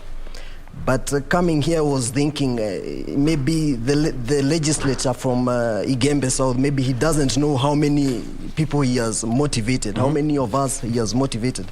You know, I was thinking about campaigning against people with the millions, you know, with the bicycle and one pullover. And I think we are a religious country, and maybe we cannot run away from, maybe, I think it's the book of Exodus that asks, what do you have? You know, you might not have resources, but you have the mobilization skills. That was asked to Moses. I think that what do you have in your hands? What do you have in your hands? And he was told, the rod, so what do you have? What can you use? And I think you might not have those resources, but you have the energy to go door to door, mobilizing people. And I don't think an entire constituency, such as Igembe South, can elect, you know, John Paul Muregia from the Blues. I don't think they would be so foolish to do that. They saw something in him. So we will change this narrative. And I think we are ready to take the mantle. And I think once again, the hour has come. I think it's Nelson Mandela who said it always seems impossible until it's done. So young people, I think being the final registration exercise, I think we Kenyans, with our last minute culture, I think we'll do our thing. We'll come through. You know, it reminds me, you know, it seems impossible until it's done. For me, I usually say that if you have the courage to begin, then you have the energy to finish. So first of all, how to attack it, and then you'll have the energy to finish. As we wind up, Jerry, the moment most Kenyans are watching at the youth, because most of it's just a representation of what's happening out there. A majority of youths are yearning for these political seats. At the end of the day, you look at that parliament, give me a picture of the Senate, Parliament, and even the county assemblies dotted by the youth. First and foremost, I don't know why I'm so touched on the issue of voter registration. The question that I'll ask myself is, who do we blame? Who do we blame in this voter apathy? I think to me, honestly speaking, I'll blame the media on the whole issue. You see, something like COVID, it's a new disease. But when COVID came, all media were awash with the COVID messages. You open my 5-year-old daughter, Amor, knows about COVID, knows about washing her, knows about putting on mask and things like that, because every day she'll wake up, she'll see COVID issues and things like that. The government supported those messages. Personally, people supported those messages. Why are we not supporting the voter registration as much as it needs? If it's really important, then we need to push as much as we can. The government needs to come out and push, pay for this. I don't even see those kind of things being advertised. That's one. On the issue of youth in the assembly, there are very few. There are very few, and they're just there, and they feel really that they're there because they're being, it's a favor. And most of them, you'll find them, they're there because they are probably nominated as a youth representative or something like that. And you being nominated as youth representative, you don't even have a voice, you don't even have a vote to vote in there. But then I'll say, or in my backyard, Sidindi ward is a special ward. It's very special and it's very dear to us because Sidindi, we pride ourselves. We have some good leaders that are coming there. We have people like Opio Wandai, we have people like Professor Nyango, Ambassador Deroteng, people like Jerry, people like young men and women like Osiema and things like that. So the thing is, why are we so passionate about Sidindi? We are passionate about Sidindi because Sidindi has a potential. It only needs to be unleashed. It has a potential and it needs to be put on the map on a positive way. We don't want to put Sidindi on the map because of these things like, tank, imechomeka, watu wamechomeka and things like that. We want to put Sidindi as a bread basket of the entire Ugunja constituency because we are in a position to feed Ugunja. If leadership can provide farm input at the correct time, we can.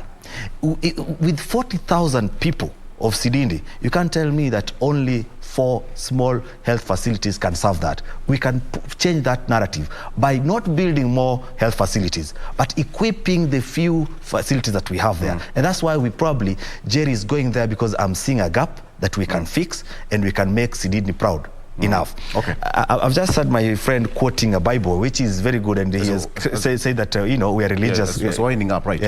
So we are saying that in the book of Proverbs 28 verse 12, he said that if you elect good leaders, everybody's happy. Thank you. Let's leave it at that. If you continue, we'll spoil it. I'm giving the last point, Vivian, as the lady here.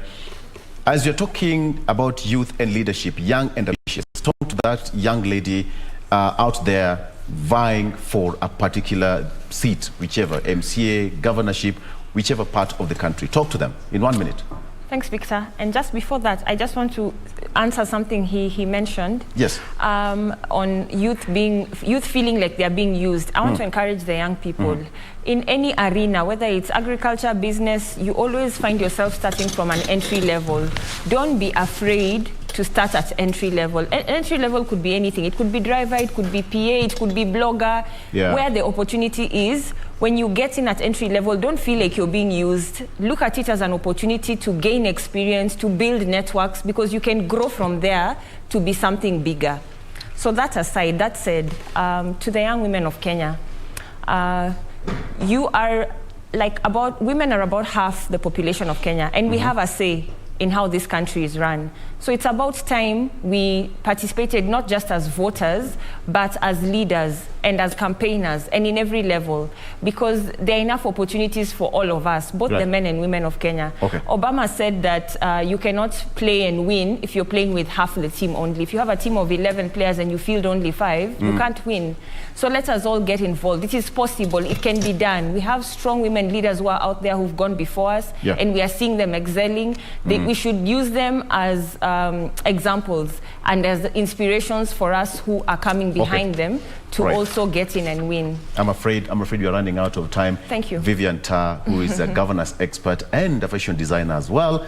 We wish you all the best in Langata constituency. Jerry Sando, who is a journalist by profession but decided to go and, you know, venture into politics as well. Sidindi Ward, as well as Dennis Maina, who decided as well to leave alone flying and come and talk to us down here. We wish all the best as well in Kiharu constituency.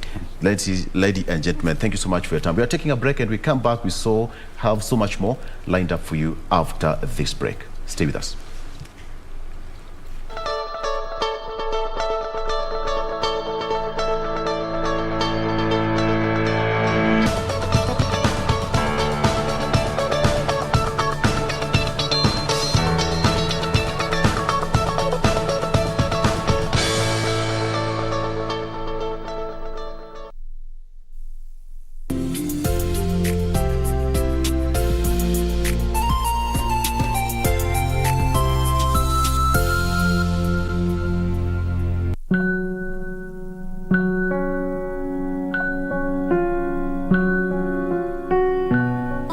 Then why are you here? I was hoping you'd be here. I could never get enough of you. How could I get sick of my honey? You can rein it in before I get sick. I have a particular taste. Even if I were rich, I'd want a girl like you. I like you not because of how you look. Yeah? What's that supposed to mean? The truth is, all I would need is 3 days to realize that I don't want this life. Such an amount of money really motivate a man. Could totally change him.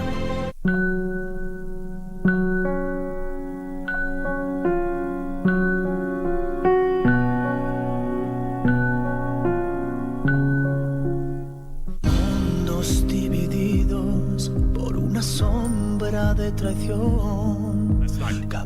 If you want my fingerprints, then call my attorney. I can tell you how things stand on certain things, Mariela, but giving you a copy of the file is... That is enough. I do my job with surgical accuracy.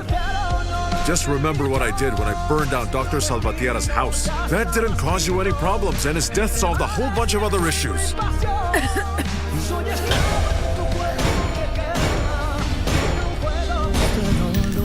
Lying heart.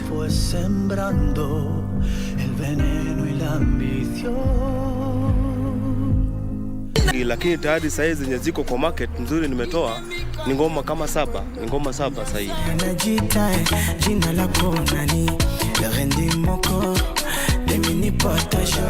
Ndio mafans wangu wategee mambo moto kali kama ngoma zangu hiyo intie Doda ni ngoma nimekuja nazo na ni ngoma zitawachangamsha mbaya sana. Nikonyo gimana ireso gimana donge kana luongi yoyo kana moko chudo da donge tinga mal.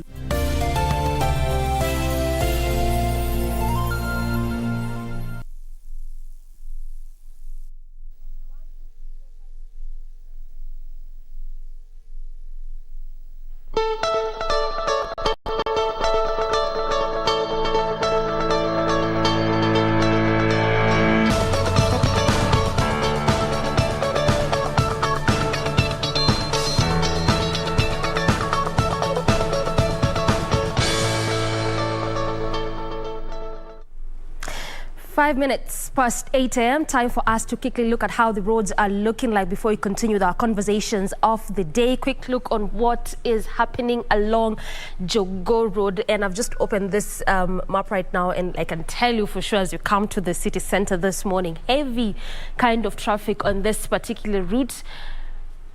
Actually, there's nothing happening on this route in terms of road construction, which would have perhaps lead to this kind of heavy traffic. But I keep telling you all the time that this is one of those roads or routes that serves numerous kinds of estates, a lot of businesses, especially small and medium scale kind of businesses along this route. And again, just a good number of them have encroached to what we call the non-motorized transport system. These are areas which have been set aside for pedestrians as well as cyclists. Again, this ends up forcing these road users to end up using the major roads which are designated for vehicles. Sometimes this is what causes the gridlock on this particular route, or if you may stretch. And again, this is just specific to that lane that is coming to the city center as you leave what used to be the Donholm roundabout, coming all the way through this entire section just before you get to the roundabout there. In fact, throughout this entire section or lane before you get the roundabout, heavy kind of traffic there.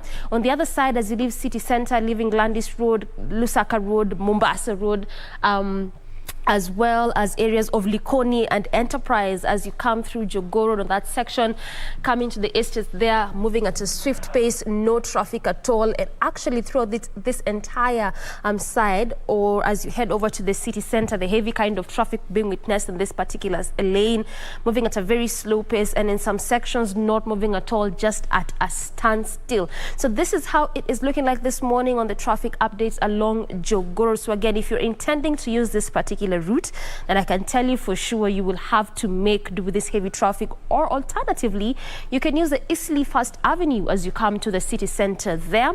This is how the area is looking like, not bad at all, and joining to Juja Road, branching off to the Pangani intersection as you come to the city center. So that is how it is looking like this morning in terms of traffic, just trying to focus on what is happening along Jogoo Road at exactly 8 minutes past 8 a.m. That is how it is looking like.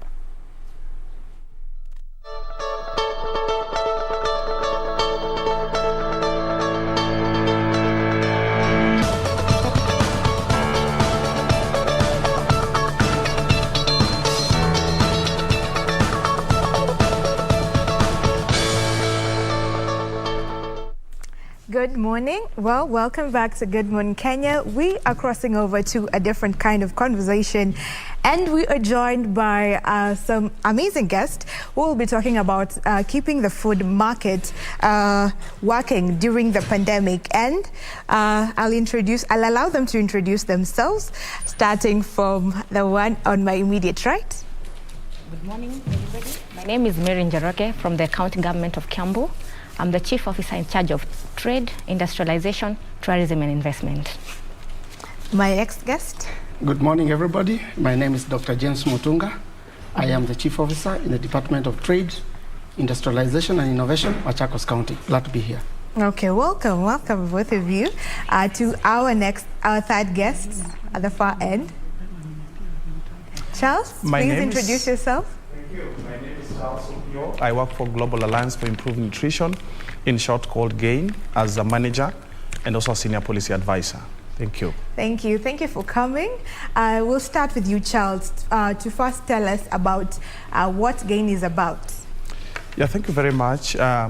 GAIN is a Swiss-based organization, which is an international NGO, of course, working across many countries in Africa and also in Asia.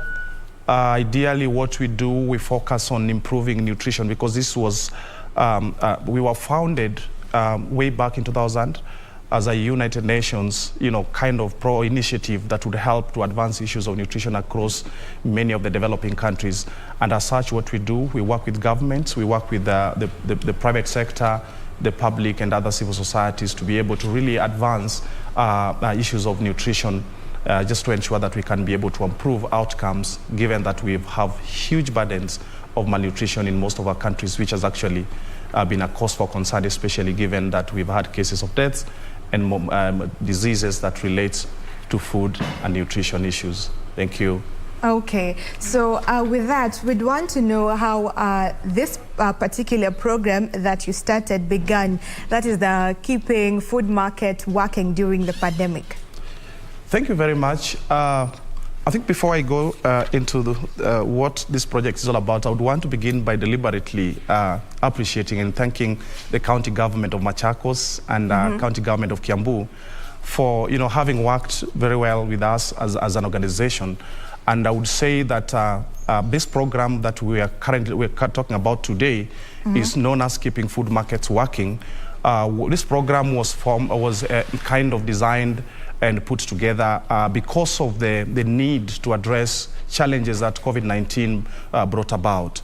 Ideally, we all understand very well that when COVID-19 erupted or came, we were all caught by surprise. And ordinarily, just like when other systems and the structures in these countries were kind of affected, you can imagine that our food systems were also affected in one way or the other. And in that case, we sought to really look at how then do we still stabilize and ensure that with all these disruptions, we can still be able to access food that we so much needed, so that again, we are not able to either die because of hunger, but at the same time not clawing back some of the progress that we have made on issues of nutrition in this particular country. Yeah. Okay, and I'll get back to you to tell us about the food landscape in Kenya, how it was before the pandemic and how it is now during the pandemic, especially when it started.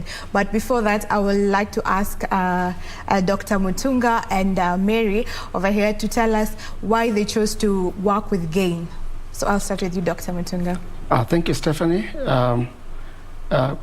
At the onset of the pandemic, I was approached through the county secretary's office by GAIN, and they had this program of keeping food markets working, and I initiated, I constituted a team, of course, through the blessings of the minister, Honorable Lazarus Kivuva. The departmental team was now to initiate and work with the program that GAIN had brought aboard.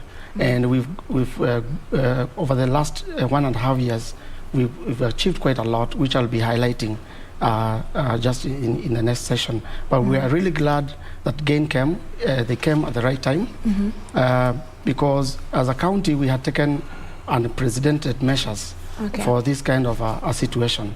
Of course, in line with the MOH protocols, recommendations for COVID prevention, we work with GAIN again to add more on the toolkit to be able to protect our vendors and also our customers. All right, thank you. And Mary? Well, thank you, Stephanie. When the COVID-19 hit, it was just about the time we had gotten a new governor, Dr. James Nyoro. He'd just been sworn in like 2 months before. So after he joined, we were hit by the pandemic. And then him being an agriculture expert, when the pandemic came through, Kiambu is 60% urban and rural is about 40%, with a lot of Nairobians living in Kiambu. And it being partly providing the food that's eaten in Nairobi, we were seriously affected by the pandemic. At some point, we had to close some markets. But when GAIN came on board, we were able to work together because they are experts in the food and keeping food market safe. We walked the journey together, and after that, we've not had a point where we've had to close another market. We had to work on a system where we had to protect our vendors because the businesses were really, really affected. Some vendors, and then especially when there was a cessation of movement, some vendors had to stop coming to the markets. The consumers were afraid of going to the markets. So there was a bit of confusion, and we had to do something about it. So when GAIN came on board, they have helped us walk the journey and ensuring that the food markets are kept open. And we've managed to keep the markets open. We started with one market, but we are able to replicate what it is that we do in that one market in the other 117 markets in Kiambu County. All right. So back to you, Charles. Maybe you can highlight to us about the food market landscape, how it was and how it is now. Yes, thank you very much. We appreciate very well that in Kenya, and of course, a lot of our countries in the region still suffer a lot more in terms of hunger. And we know very well that given our population, which is way above 40 million, and looking at the rate at which Kenya has been producing food, it's very clear that we've not been able to really match the need to feed our population. And that means that at least with some effort, I would say that even before COVID, yes, there were a number of interventions that have been happening, support from the different government departments in terms of what the government has done in agriculture, looking at health departments and all this. I would say that before COVID, at least we were at a point where we can say we were somewhere in terms of feeding our population, but that still doesn't mean that really we didn't have deficits and shortages in terms of food supply. And I would say that given that even with that situation, we've been at a point where Kenya has been, looking at the study that was carried out in 2014, what we call the Kenya Demographic and Health Survey, indicated that Kenya, when we talk of malnutrition, we still had 26% of our children stunted, and that has always been actually an indicator of that really something is not very good with our country. And I would say that further, you notice that before then there was also a study that was carried out, what we call the cost of hunger study, that demonstrated that with these stunting rates and all these challenges that relates to malnutrition, Kenya is losing close to 6% of the GDP, which is way back more than 370 plus billion Kenya shillings. And that is a major concern. And we said with that, you can imagine when COVID-19 came in, then it compounded the whole situation, whereby we realized that there were huge disruptions, both right in terms of supply of food, because a lot of foods which were produced would not reach the market because of the interruptions in terms of transport systems, the entire network. Really, you would imagine how much that really affected the supply. And then now coming to the market, you realize that in our open market systems, we are still very traditional, where even with the fresh produce that come in, we do not have a cold systems where we can even keep our food safe and fresh for some time. And that meant that therefore a lot of the times we've been relying on food that comes in almost every single day from farmers, from the farming community and all that. And when COVID-19 came, it really meant that now we were at a point where we could not get that fresh produce coming in as consistent as it used to be. And of course, given that we don't have cold systems, we do not have structures and a better way on how we can do what we call post-harvest handling, we had huge losses, and at the same time, a lot of the food that are being consumed have somehow also been affected in terms of safety issues. And that's why Gaining came in to really partner with county governments of Machakos and Kiambu to look into it, that even with all these disruptions, we could still assure our population, our supply and maybe availability of food. And that means that we needed to work with these different stakeholders, support our suppliers, work with the vendors in the market, look at the market associations, the county governments, just to ensure that they do provide an enabling environment for the business to continue, even with certain restrictions that existed. And that is the kind of journey we've been working together with the two county governments, where we have really worked so tirelessly to ensure that our vendors are safe, our consumers, when they come there, they are safe, they get the adequate messages, they are supported with necessary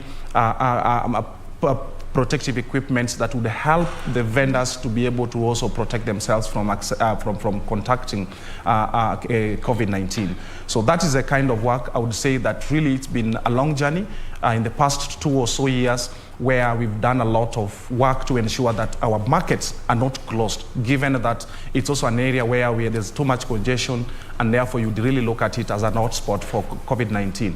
And with all this kind of work under the keeping food markets working, we've really been able to sustain and to make our markets a bit more resilient. And that is a kind of thing that we are very much proud and very happy of, how we can partner with the government to really ensure that there's access to safe and nutritious food by our population, even in the face of pandemic such as COVID-19. Okay. Yeah. So why is it just 2 counties that you have worked with so far? Yes, given the challenge about resourcing, we felt it be important to really look at work with the 2 counties for purposes of really demonstrating and working with the government to really put together systems and also structures that can be replicated by other counties. Because one thing that I would want to mention very clearly, that we also worked very closely with the national government, and in this case, the National Ministry of Trade, the Ministry of Agriculture, and the Ministry of Health, we formed what we call the National Technical Advisory Committee, which really worked hand in hand with the two counties to really put together very key lessons and also provide the technical support they needed. And as a result, we've been able to produce a number of materials. One of them is what we call a toolkit that can easily be taken up by a number of counties to really also see how they can make their open air markets, or what we call the wet markets, more resilient from pandemics such as COVID-19. So that's why we chose on Machakos and Kiambu.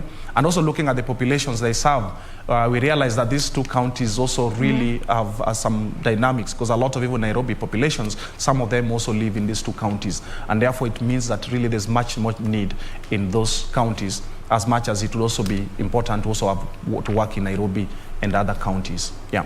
Okay. Yeah. Thank you for that. Back to our counties. So what involvements have you had with GAIN in terms of improving policies in the markets, in the food market? Thank you, Stephanie. So we came on board, we were engaged with GAIN to look at policies that will assist markets to be resilient to the COVID-19 pandemic. Most importantly, our focus has been on nutrition and health. So we've had several workshops where the team from trade has, a technical team from the Department of Trade in Machakos County has been instrumental in laying out procedures, looking at the existing materials, policies, both at the counties and at the national level. Of course, we were doing this with other stakeholders. Another department that was heavily involved was the Department of Health. I would like to thank them, and also the Department of Agriculture. Through these initiatives, joint multi-stakeholder workshops, we were able to take stock of what we have in terms of policies. We were able to do desk reviews and find out what are the gaps that are there. Other than the gaps, what are the inadequacies that are there that are able to, that will assist us to mitigate upon the effects of COVID-19. Just a case in example, we found out that issues relating to health are, instead of being domiciled, for example, in the Department of Health, those roles were cutting across other departments, and most of the policies were actually orphaned. Okay. Now, that is at the national level. When it cascaded to the devolved units, that is at the counties, we realized that we had a challenge because we did not have a concrete toolkit that we can use and say, this is the policy that we need to use in this kind of a situation. Everything was in fragments. Now, as we speak now, we are at an advanced stage of coming up with an all-inclusive policy with well-laid down structures, cutting across different levels of governance, all the way from the executive top-level governorship to the market committees. In this engagement, we found out that involvement of the market committees, stakeholders from the vendors, and stakeholders from the customers was very critical. And we were able to fish out important information that was missing in bridging the information that was required to prevent the effects of COVID and even future pandemics, God forbid, if they ever come by. So that was that. In terms of policy, we were very. We came in and we were also, it was also a good learning moment for us. We were able to interact with GAIN, we were able to interact with other stakeholders at the national level. And then also the policy process was also involved by research. And we did a lot of research with GAIN and data. As my boss used to tell me, Professor Jeffrey Blomqvist, that the data is the data. And once you make decisions based on correct data, then your interventions are likely to be good solutions to the problems that you are trying to solve. Okay. And Mary Njoroge, so maybe what is the value added from your involvement with GAIN? we've had we've moved some milestone. At the moment, we are still operating on the old law, but now we are coming up with a policy document that will help us improve how we manage and run the markets. We want to run the market sustainably. We know markets is where people organize politically and socially. So, and especially our markets in Kiambu, we have a lot of people who are employed by these markets. Agriculture cuts across many people and it touches many lives. So we've been working with the different stakeholders. After the training and the interactions with GAIN and the traders, we learned that there are so many people along the value chain, and a lot of people's livelihoods are affected, from logistics to the farmers to the suppliers of the farming equipment and the farm imports. So we are looking at it seriously as a serious business model and as something that the county government of Kiambu can look into seriously, so that we can run it as a successful business venture. Number two, we've encourage the farmers and the residents of Kiambu to practice climate safe farming. And so that because our farms are very small and most people live in the urban sections, we are part of the things we are doing is that encouraging people to, like, say, have those kitchen gardens and stuff like that, so that nutritionally we have that checked. In terms of safety, we ensure that they water with clean water. We've been consistently training the farmers, especially together with the agriculture department, on how to practice safe farming, so that at the end of the day, the consumers get safe food. Okay. So, and to you, Charles, so what were your immediate plans after identifying the problem, and what are your midterm plans, and what are your long-term plans? Yes. As you've heard it rightly, that one of the things that we did initially when we started this program, we carried out what we call the rapid needs assessment, because we needed to really understand that with the limited resources we have, where are we going to really make most in terms of the impact that we wanted to create. And in that case, we worked very closely with the two counties to really understand, in terms of their governance, how are they able to really effectively, cooperate with the market associations, work together with the vendors, and of course the flow of information in terms of, the feedbacking and how they've been working to really address some of the challenges that are affecting the vendors.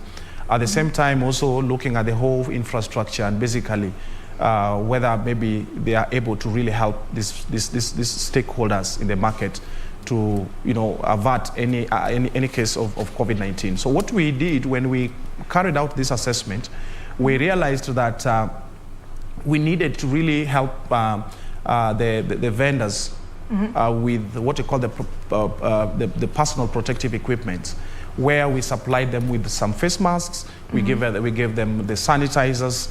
In the two counties, we kind of constructed what we call water facilities in terms of the hand washing stations, just to ensure that at least they are able to access water for hand washing. While at the same time, what we did as our immediate intervention also through a bit of behavior change communication. So a bit of engagement in information provision as to why it's important for them to continue doing their business, but at the same time also trying to prevent any case of COVID-19. So those were our immediate interventions. But then we decided that yes, well, that would be very important in the interim. It would be very good again to also look into other more systemic issues that could really help them have a long-term, operations within the market.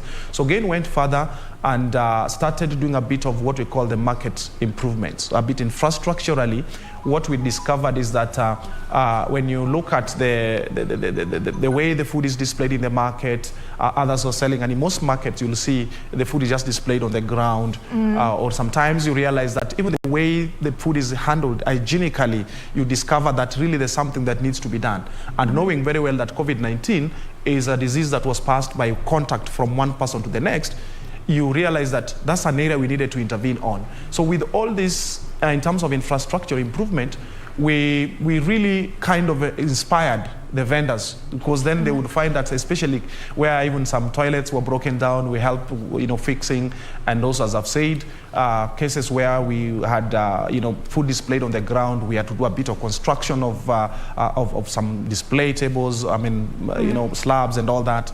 So that was part and parcel of our contribution to ensure that these markets are a bit more resilient. And now, that being the immediate intervention, we went further and said, yes, while it would be very important to have this sustained, we would really want the county governments to take over. And in that case, we started what we call co-creation of policy options, where the county government would be able to have a long-term plan and institutionalizing some of these programs into their work plans, and also when they're resourcing, they would have what we call policy backing for that case. So we worked closely where we brought together the vendors. We came together with the university, especially Jomo Kenyatta University, and also with the county government and the national government team, to really look through the different issues that came about. And we said, fine, what would be the most immediate, what are some of the policy options that the county governments can take forward?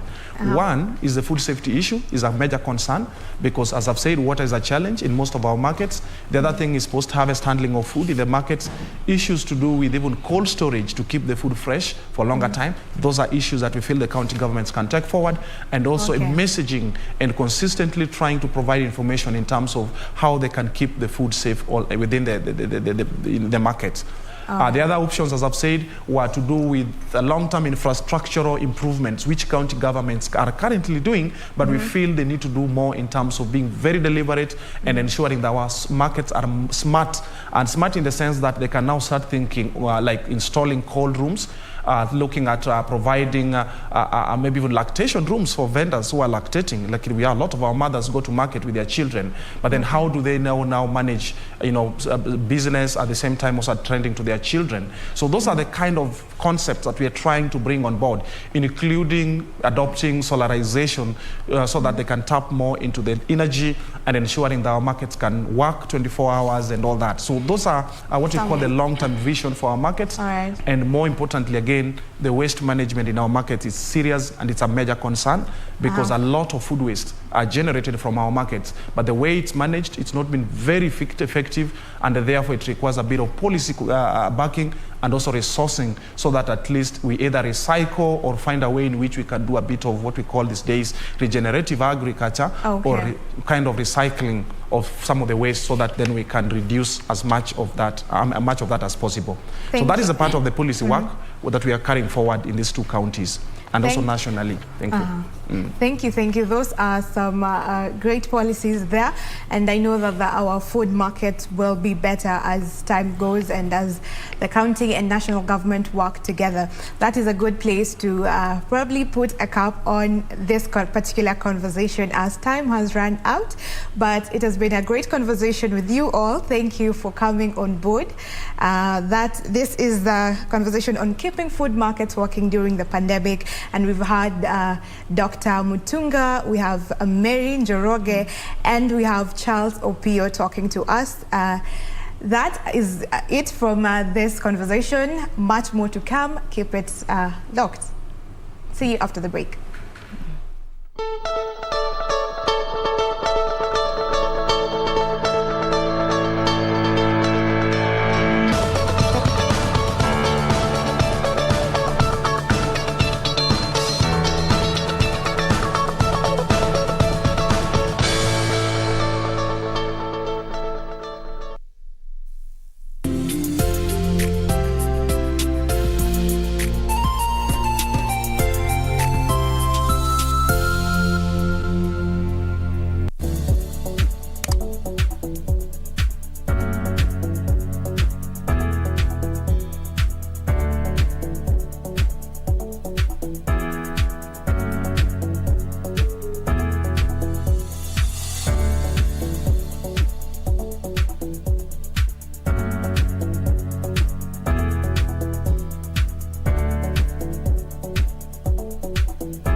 Then why are you here?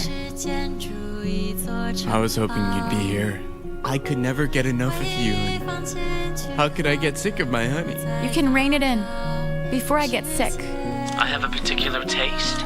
Even if I were rich, I'd want a girl like you. I like you not because of how you look. Huh? What's that supposed to mean? The truth is, all I would need is 3 days to realize that I don't want this life. Such an amount of money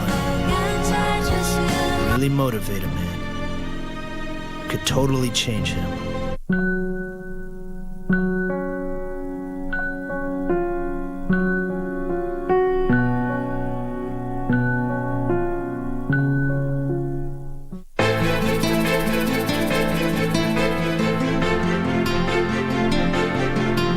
Babe, please. Wacha kuongea to make it work. Stop it. Familia yangu mimi iko mjini. Wewe kiko ikieke kikuliwase. Maswali mengine hujibiwa na maswali. Mbona uniulize maswali ambayo majibu yake hayajua? Nishakuelewa. Ama ndoto zangu pia zimekufilia mbali. Leo uko hapa. Shida ni Maya. Please tell me she's fine. Please.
All right, welcome back to the program. This is still Good Morning Kenya. If you're just joining us, you're right in time for our next conversation this Tuesday morning, time for our health segment. And we want to talk about cancer, specifically its treatment, cancer screening, early detection. That is going to be our center of conversation this Tuesday morning. And also this comes after Kenyatta University Hospital recently opened the cancer screening center. This is after it was launched by the president in October of last year. So when you look at this milestone and the different mileages that we're making when it comes to the health sector, specifically when it comes to cancer treatment in the country, are we there yet? Do we need to do more? This is what our good doctor will be talking to us about this morning. This is Dr. Asaf Kinyanjui. He is the CEO, Nairobi Hospice, as well as a palliative care provider. Daktari, good morning and welcome to the program. Good morning and thank you for having me. All right, let's start from the basics. This is cancer awareness. As you already know, every month from January to December, it is a certain type of cancer awareness. For instance, this time is Cervical Cancer Awareness Month. Next month, we're talking about gallbladder, and that continues up until March, which is kidney. Then there's April, May, thereabout. Looking at how we have at least categorized each month to be a Cancer Awareness Month, is that good enough when it comes to the treatment, screening, and diagnosis of cancer? Yeah, thank you for KBC for this opportunity and also for creating platform to create awareness on issues of health and specifically on cancer.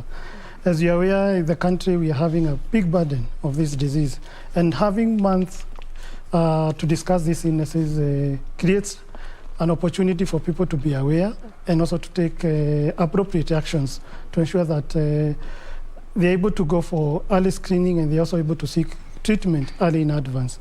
But to emphasize is that every month is a Cancer Awareness Month, regardless of whether sometimes we say for cancer, for breast, for cervical, but people should be able to be proactively going to seek health care regarding cancer in every month. All right, let's talk about the new recently opened facility for cancer screening. That is the KU hospital thereabout, being described as a state-of-the-art kind of facility.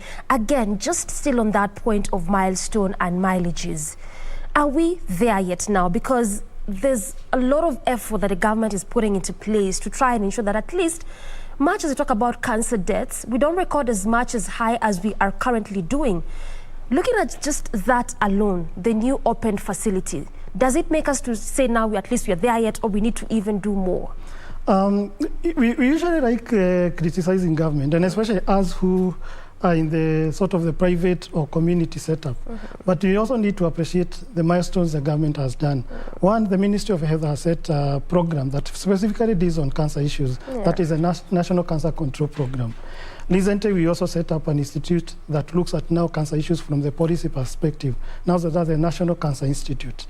And what those two institutions are doing is to set up cancer centers in different regions. So currently, we have about 10 centers in the country that's looking at cancer issues. And that helps reduce the burden of people traveling to Nairobi every time they want to seek treatment in terms of cancer. And recently we have seen there are a lot of investment in some of the major referral hospitals, like Kenyatta University Teaching and Referral Hospital. What they have done is to ensure that they offer more comprehensive care. So they are even now able to do PET scan, so just to look in terms of investigations. They're able to do radiotherapy, and they're also able to do surgery and chemotherapy. So that helps to ensure that we reduce also the burden of Kenyans traveling out of the country to seek treatment. So there's a lot of investment. We have also seen the NHIF putting a lot of increasing the package in terms of cancer treatment, but we are still not yet there yet. We are hoping that even people looking at political positions, one of the agenda is whether they putting health first, so that we can also be able to ensure that Kenyans don't experience financial hardship as they seek treatment for, and especially for cancer.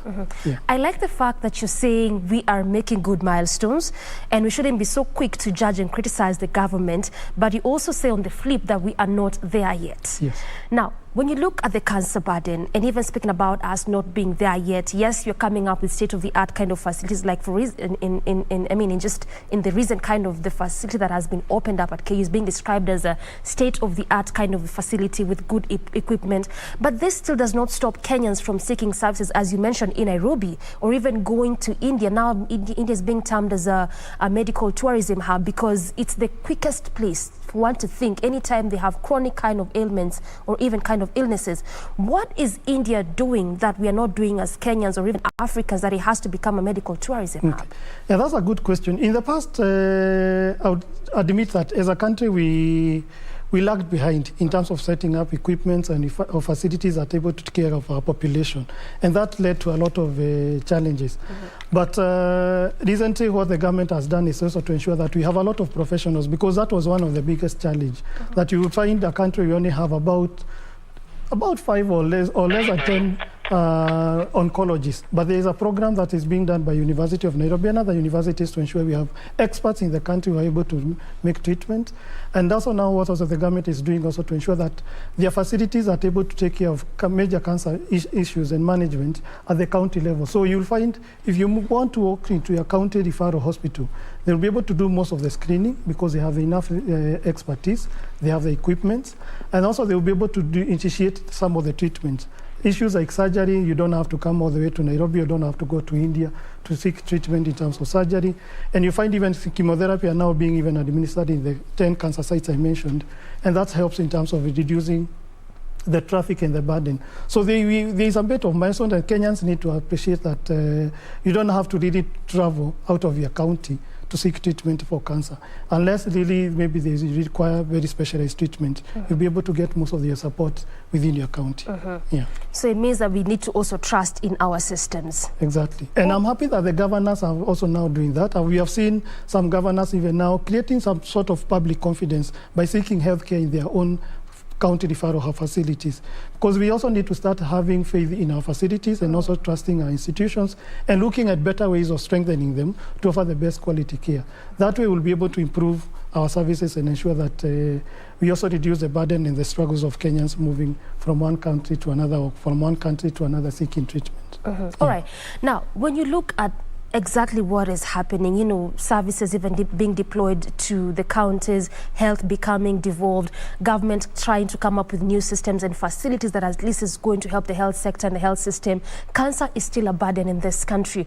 What exactly, from your perspective as a profession, as a doctor and in this practice, do you think is preventing Kenyans to go for this screening? Because when we began, we talked about each and every month being at least an awareness of certain type of cancer. Yes. And I want to believe just by that, it simply means that at least at some point, there's either a facility or a hospital at least trying to introduce a certain type of screening in this awareness month. Yes. So what really is preventing Kenyans from going to this kind of screenings? We are very peculiar individuals, and I think some people have said that we surely, when even there are efforts in terms of ensuring that people are able to go for treatment or seek for treatment, and when the people say the government offers these services for free, rarely do people take advantage of those initiatives. Actually, we hope maybe people will be able to appreciate the impact of these interventions and be able to take advantage. My appeal to the people who are watching us today, this morning, is that kindly, please go for screening, go for treatment, and make sure that you also encourage your neighbors and create this awareness even in your social circles, in churches, in your chamas, so at least people can be able to start seeking treatment. Because the biggest challenge we are having as a country is that majority of our Kenyans are being diagnosed with the disease when it's already in advanced state. Yeah. But if they were able to take advantage of these initiatives and go for screening early, then we'll be able to be detected early and be managed in a more cost-effective way, and we'll be able to achieve cure in most of the instances. So that's one of the key goals we need to ensure, that we let people go for screening as early as possible. Yeah. All right. Maybe you can just expound and explain to us a bit further. When you talk about cancer in its 3 areas of treatment, talk about screening, diagnosis, and the treatment. What do these 3 areas mean in broad? Yeah, so in simple terms is that well, our bodies are very wired very uniquely. And what happens is that you'll find your body starts sending you signals that there's something wrong, there's something I need to go for a checkup, maybe I'm losing weight, or there's some swelling in some parts of my body. And most of the time what people do is ignore. So ideal situation what should happen is that there are screening programs that are in place and people need to take advantage. For example, as a country, we're having a burden of cervical cancer. Yeah. Cervical cancer is caused by a virus called human papilloma virus. If we are able to detect this virus early in advance, we'll be able to reduce the burden of cervical cancer to a great extent. And so one of the things is to encourage women and ladies to go for screening for cervical cancer. We are encouraging women who probably were in the ages of probably 25 to go, and they're HIV positive, they need to go for cervical cancer screening. If they are age of 30 and above, they also need to go for screening. Another burden we have is, for example, is also breast cancer. Yes. It's one of the leading cancers in the country. Again, it's also to encourage individuals to go for screening. Initially, we used to encourage individuals to do just self-breast examination when you are taking a shower, but we have realized that even as they do that, we lose a lot. So now one of the things we are urging individuals is to go to public facilities where they will be examined by a healthcare professional who is properly trained, and they would also be able to go for mammography, which is also one way of recommending in terms of screening. So once you move from the screening, what will happen is that you will be screened and you're told you're normal and you're okay, and you'll be given a schedule of when you're supposed to go back for the next screening. If you, through that screening process, then they detect there is something unusual, what will happen is now they will start the investigation stage. So investigation is what happens is most of the cancers, they will take a sample. What most of the Kenyans say, nienda kwa daktari akanitoa kanyama. So that sample is taken to the lab, it's analyzed, and it tells you, it's able to help the healthcare worker to identify what type of cancer I've been dealing with. For example, if it's a lady who comes with a swelling on the breast, when the doctor removes that sample, it's able to tell which type of breast cancer the patient is having. Once we make the diagnosis of cancer, what now it moves is to help us stage the disease, so that it also helps in terms of making sure that we're able to manage it effectively. Are we dealing with stage 1 disease? Are we dealing with stage 2, stage 3, or stage 4? because different stages of disease are managed differently. So that's another area now patients move through that. Once the doctor now is able to say, yes, my patient has breast cancer, is in stage 1 or stage 2, he comes up with a treatment model specifically for that disease. And once he makes and comes up with a treatment plan, so that now moves the patient now with the other patient. We fear that you'll get the patient saying, I'm now going for chemotherapy. I'm supposed to do a certain number of cycles. After that, I'm being told now I need to go out for radiotherapy so that, and I'll do 7 sessions. And then after probably they would also might be subjected to surgery. So once then that treatment is done, what happens is that now the healthcare workers tell the patient, we have been able to control the disease, we have been able to cure the disease, or we feel you still probably need more aggressive treatment. And these are the patients now you find they have to continue with sometimes more aggressive treatment because maybe the first line has failed and they need to move to second line and third line. As these patients go through this cycle, and especially once the diagnosis of cancer is done, one of the things we are also urging is that there's a special service called palliative care needs to be introduced. Yeah. It should actually be introduced immediately the diagnosis is made. And what this service, palliative care, does is that helps the patient want to cope with the news, because it's very devastating to the patients and the families when they are given the news that their loved one has cancer. Most of the time people feel it's sort of being subjected to that. And one of the things is that they need somebody who can be able to encourage them, who can be able to help them make very informed decisions regarding their care, is able to control their symptoms, and is also able to connect them with the society. And mostly, as Kenyans, we are very spiritual, even connect them with a spiritual leader, so that it also helps you to make, to cope with the journey. Because one of the things I've seen is that patients, once they are told they have cancer, they'll start saying, what have I done to my maker to deserve this illness? Has God forsaken me? And they will find those things, even if they are receiving the best care, but they are not able to cope with the disease from the emotional perspective. If their family is not able to support their loved one, then it becomes very hard for these individuals to take care. So that's what the journey sort of looks like. And once individuals are cured, one of the things we also realize is that people start wondering, what next after the treatment? Yeah. And I'm happy that the Ministry of Health, what I've done is that they, last year in October, they launched the palliative care policy. And the policy looks at some of the issues I've mentioned, but it's also now categorically also addressing the aspects of survivorship. So that if during the treatment journey, you dropped off of maybe work, maybe there was some elements of family disintegration and all those things, and you're through with the treatment and now probably you're in remission phase, how do you help you back to reintegrate you back to the society in terms of work? And we are looking at the policies so that people are not victimized or sometimes even not being able to get employment because they had a diagnosis of cancer, or they are probably still in the course of treatment.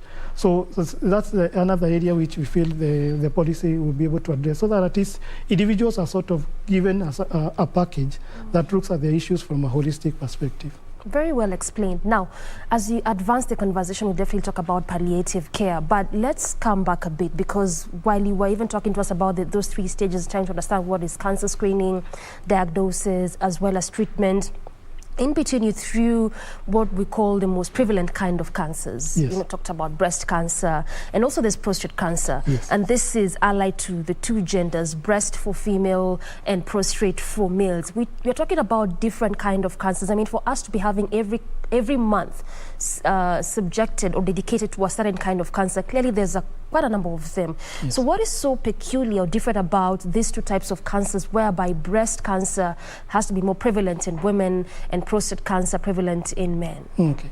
Yeah, so if one of the things Kenyans need to appreciate is that cancer comes from, and in simple terms, it's just abnormal growth of cells, which are uncontrolled. What happens is that there are factors that influence those changes within individuals.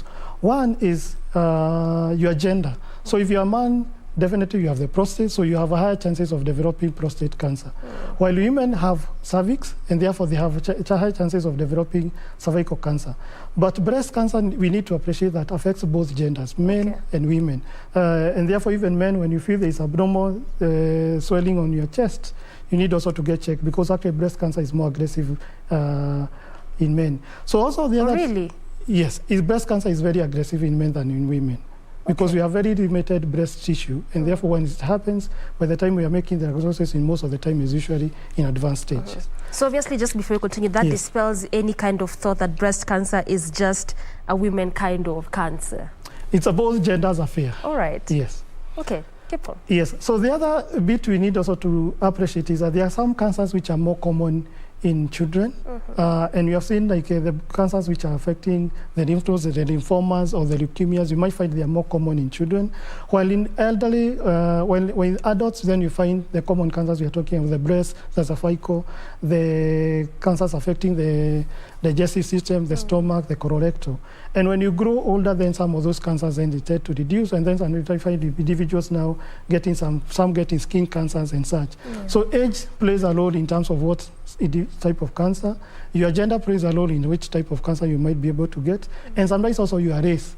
And you find like in where you have communities, different races, you have the whites and you have the blacks. You might find blacks having more cancers, some form of cancers than the whites. If you look at like demographically, like in sub-Saharan Africa, we are still battling mostly with breast and cervical cancer. If you move to the West, the leading cancer is lung cancer, because their demographic and their behaviors are slightly different from ours. So that also plays a role in terms of the numbers. So then also, does that mean it has anything to do with environment? Because just speaking from what you're saying, when it comes to the African continent, we're mostly battling with breast cancer and cervical cancer. When you go to the West, it's mostly lung cancer. Yes, it's demographical, but is it also aligned to environment? Very well, yeah, thank you for that question. Yes, environment plays a key role in these illnesses. And actually even in Kenya, even as we say that breast cancer is leading in cervical, if you move to counties, then you find different counties have different presentation. For example, if you move to places like Homa Bay and Kisumu, because of high prevalence of HIV, then you find cervical cancer is more prevalent there. If you move to Central, where they do a lot of farming, then you find the more common cancers are now the GIT, the gastrointestinal related. Some patients coming with cancer of the esophagus, of the stomach, of the colorectal. And some of the things we are starting to think is also probably how we practice in terms of farming could also have an impact. How we prepare our food could also have an impact. And also even other cultural behaviors that we practice. And that affects the type of cancer that different regions experience. Yes. Okay, so then what really can we say when it comes to, cancer? Is it genetic, lifestyle, or it's all this combined? Because I mean, there's so many factors that could perhaps lead to one getting cancer. The beauty about cancer is that genetics, or what we talk into when you're talking creating awareness, is there are things we say modifiable and non-modifiable factors. You can't modify your gender, you can't modify your age, you can't modify your race. So I tell people mostly let's not focus on those things because you have very limited impact or influence on them. But there are things which you can modify. And mostly what we talk about is the lifestyle. You'll find we are living in a very sedentary lifestyle, and we used to think sedentary lifestyle is mostly in quotes the upper ends of the economy, but it cuts across all the economies. It cuts across even in the villages. You'll find even in the villages people are not active as they were. We are consuming highly processed foods. We are using a lot of banned pesticides and insecticides in our farms. And our farmers are not playing the role they are supposed to play in terms of protecting the community. All those things, and you find they create a big burden.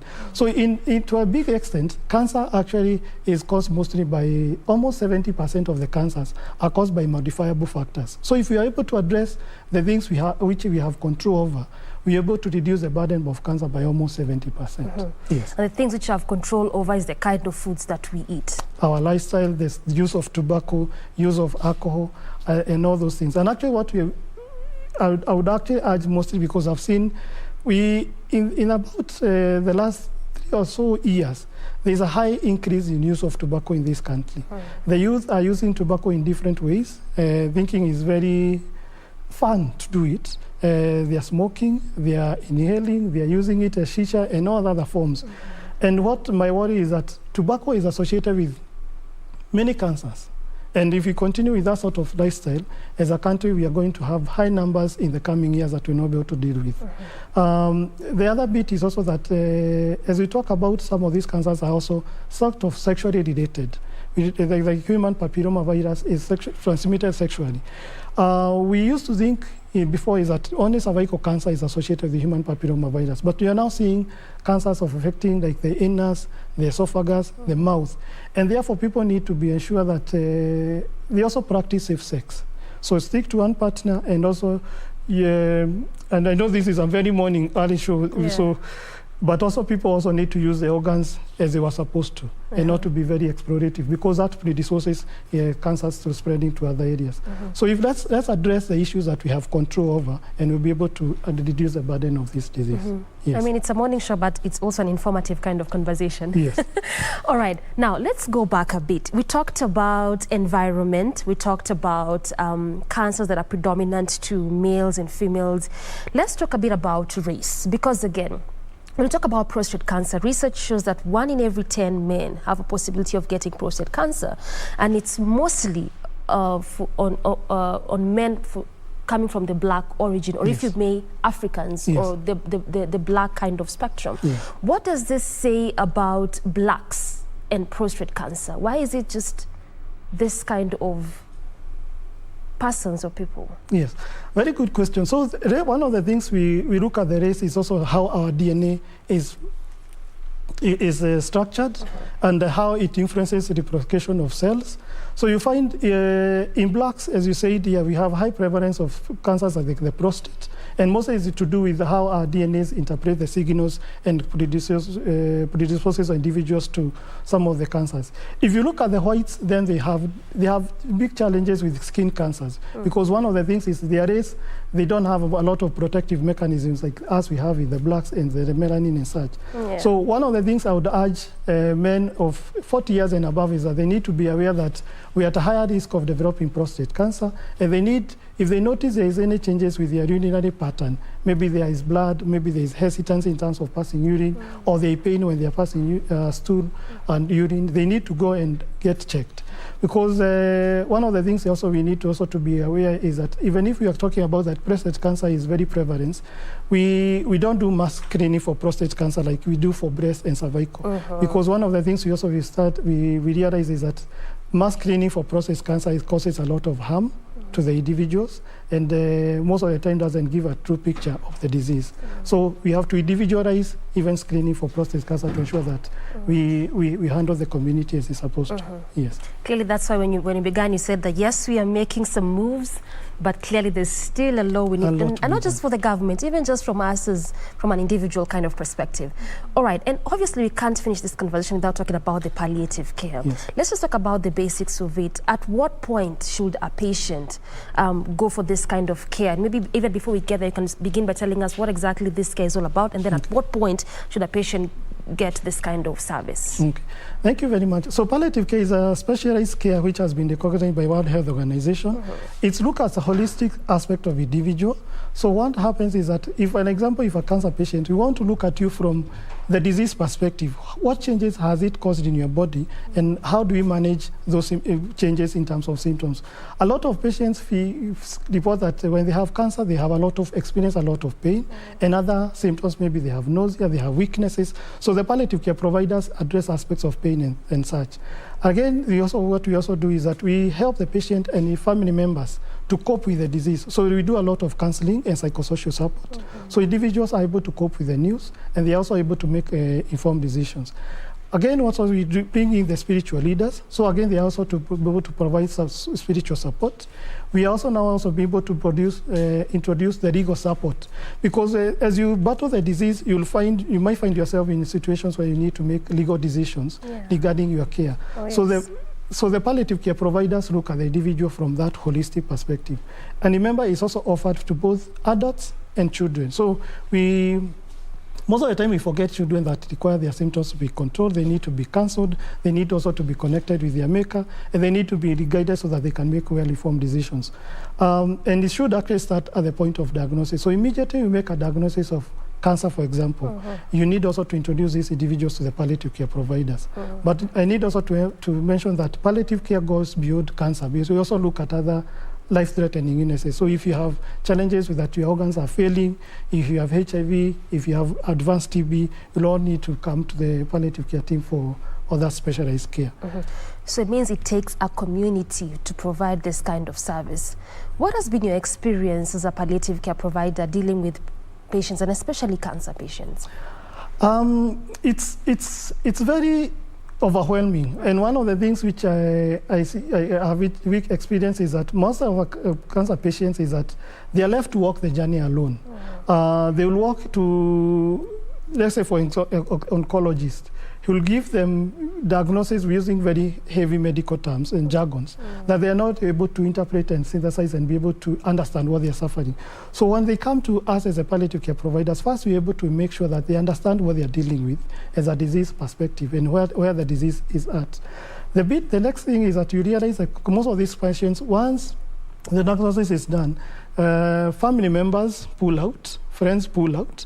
So the patient is also now doesn't have a shoulder to cry on. So again, the palliative care providers we help the patient, the family members and friends to come back. And we have seen instances actually where even women have been, and especially women being sort of disinherited by their loved ones, or sometimes also being kicked out of their homes because they have been because now they are suffering from cancer. So those are some of the things we really feel the community needs to be aware of. Again, the burden of taking care of their loved one, and especially when they're in late stages of life, when they are bedridden, sometimes we find, and especially in slums, you'll find sometimes patients being abandoned and staying in one small room alone, no food, no one to take care of you. And those are things which we really create a lot of stress to the patient. And we really urge even the communities to also, around the patient, to be able to support these individuals to have as comfortable life as possible, because that's usually the goal of palliative care. Yeah. All right, lastly, I mean, again, we can't talk about cancer, still it being looked at as a burden, and not talk about the cost. When you look at palliative care, as you're describing it, clearly takes a community to provide this kind of service. Yes. And I want to believe that the same is also when a patient gets to hospital after they've already been diagnosed and they begin treatment. Yes. There's this particular doctor who's supposed to check this one is checking that, and all of that. When you look at this kind of persons just coming together to treat this one patient, is this part of what brings the cost of treating cancer high? And what can we do, or maybe even what can the government do? Yes, I know there's the NHIF program here and there, but still is a burden, and a heavy kind of burden, the cost of treating cancer. Actually, one of the reasons why family members pull out when they hear their loved one has been diagnosed with the cancer is because they are not sure how they are going to shoulder that burden of care. It's very expensive.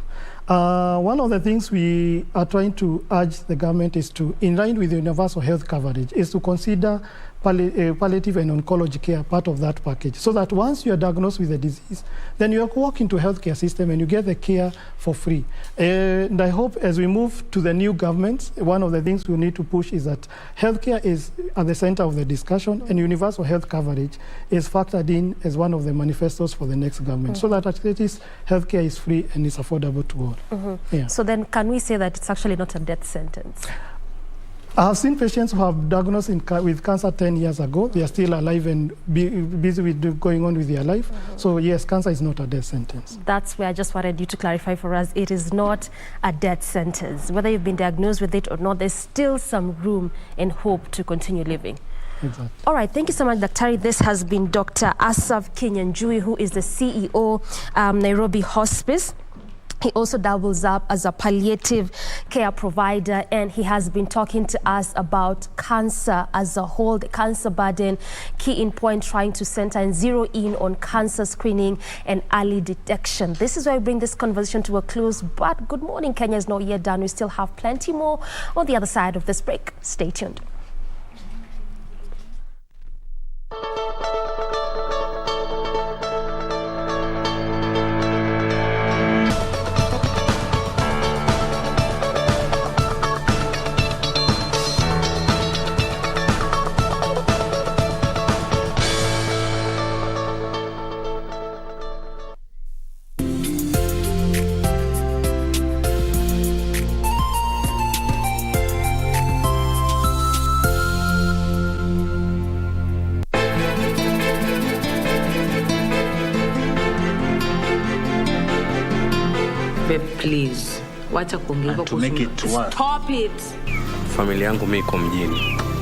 we kikoi kieke kikuliwase. Maswali mengine hujibiwa na maswali. Mbona unauliza maswali ambayo majibu yake hayajua? Shakuelewa. Ama ndoto zangu pia zimekufilia mbali. Leo uko hapa. Shida ni Maya. Please tell me she's fine. Please.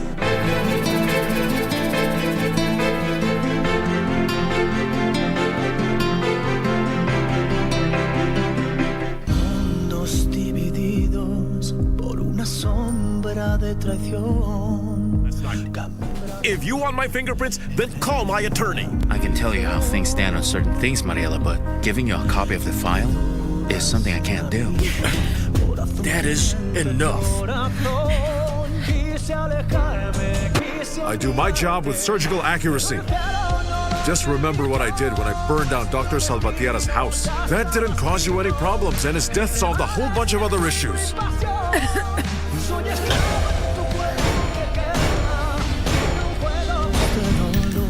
Lying heart. Fue sembrando el veneno y la ambición. Hadi saizi zenye ziko kwa market nzuri nimetoa ni ngoma kama 7, ni ngoma 7 sasa hivi.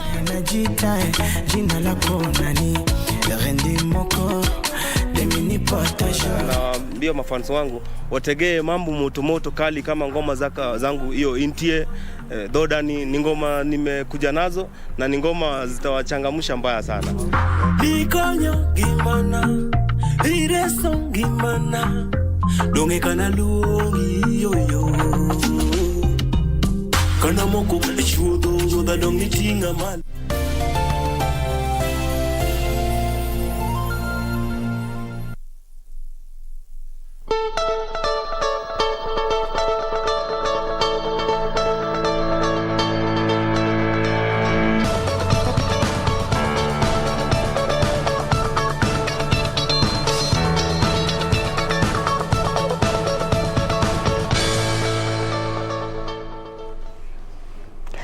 Good morning. Thank you for still keeping us company right here in Good Morning Kenya on KBC Channel 1. I'm Regina Manyara. It's a fresh new year and people are looking at career progression or even nailing that elusive, job that you've been dreaming about. But what is holding you back? This morning, we're going to be discussing matters of career progression and how to leverage on technology. Joining us in studio is none other than James Watare, who is a HR consultant, among other credentials, isn't it? Yes. So let's start off with getting to know, James Watare in a nutshell. Yes, HR consultancy, but there's something else that you do when it comes to matters of career. And we've seen people come up and say, hey, I am a career coach. Are you?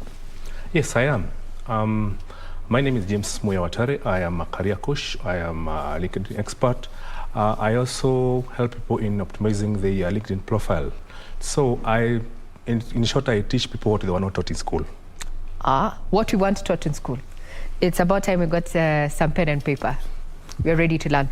So this is quite an interactive segment. We are on Twitter. You can get us on KBC Channel 1. My Twitter handle is at Ray Manyara. What's your Twitter handle, Watare, for the questions James Watare. At James Watare on all social media platforms, all of them, Twitter, Facebook and such. Questions around how to better yourself where you are, and if you're actively seeking a job, well, this is a show for you.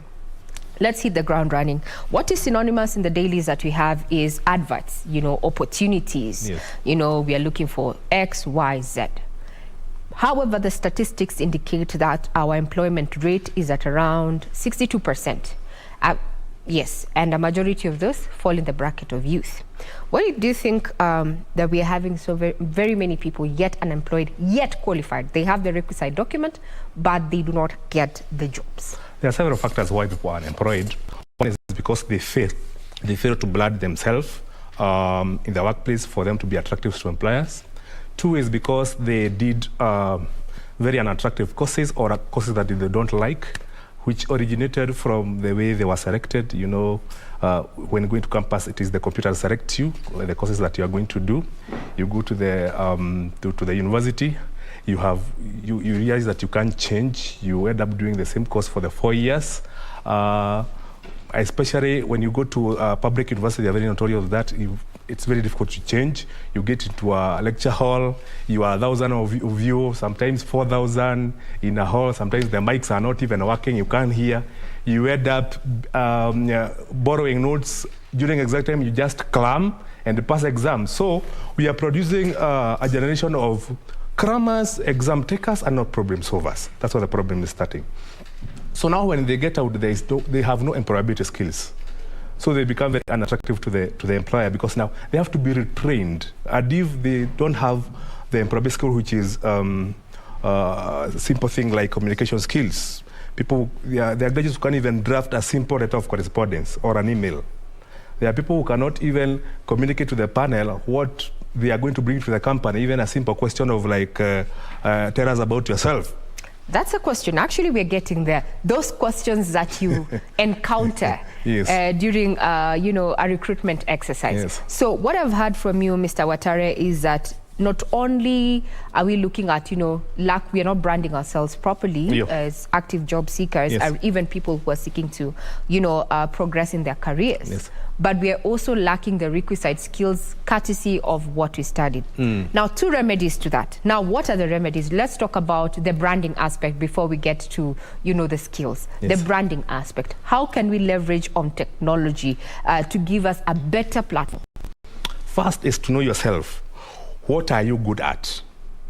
There are careers that you need to really brand yourself properly, especially online, so that at least you can attract employers. And one of the best platforms, we have both traditional and technological. The traditional ones are the use of a CV, where you customize your CV, you send it to the employer. The problem I have with the people is that you set generic CVs.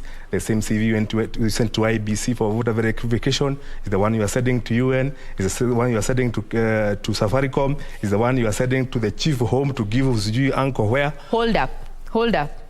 Are you saying that you advise that we tailor-make our CVs? That's how it's supposed to be. Otherwise, you're going to be applying for jobs, click and apply for years without getting an interview. This is because there is an recruitment tool that the recruiters are using. This is called the ATS, Applicant Tracking System. This came up as a result of the many hundreds and thousands of job seekers who apply for one job. They became the people who have pioneered this system are the global companies, the Facebook, the Google, because in a span of advertising one job, in a span of 24 hours, they would get 500,000. There is no HR would go through 500,000 CVs in the short recruitment process that they have. So to ease in the process, they came up with this ATS where they feed the JD of the job you have applied plus your CV. So if it doesn't match, then it is rejected at that stage. And you'll continue saying there are no jobs. So how do you make sure that it matches the job you're applying? You customize the keywords that they have used, especially in the section they called minimum requirements. And you have them indicated on your CV. If, for example, you're applying for a project manager, and they have indicated you must have skills like monitoring and evaluation, proposal writing, report writing, strategic planning, and you have them, indicate them on your CV, so that when it is fed in a JD, in the ATS system, is going to have a higher score and go to the next stage. That's something I've learned. I think we take the easy way. You're told a CV. Now let's look at the contents of a CV. 10 years back, a CV was your name, your address, which school you attended, where you are at right now, including hobbies and such. CV in this moment, in the 21st century as we speak, what entails a CV? The CV has evolved. The curriculum vitae, as we call it, has evolved from 1950. It was starting in 1950, where it was handwritten, literally with your name, contacts, and your qualifications, and you sent through poster to your employer. So it has evolved. Then it came to the one that you could print, where there was your biography, names, then career objectives. A majority of us are there. Please, let's tackle here. Where are we at? What is an ideal component? Now we moved to the ATS where we are. So if you are still having that one, that you're still having the career objective, you won't get any job anytime soon. You better upgrade yourself. Yeah. We hear you. Yes.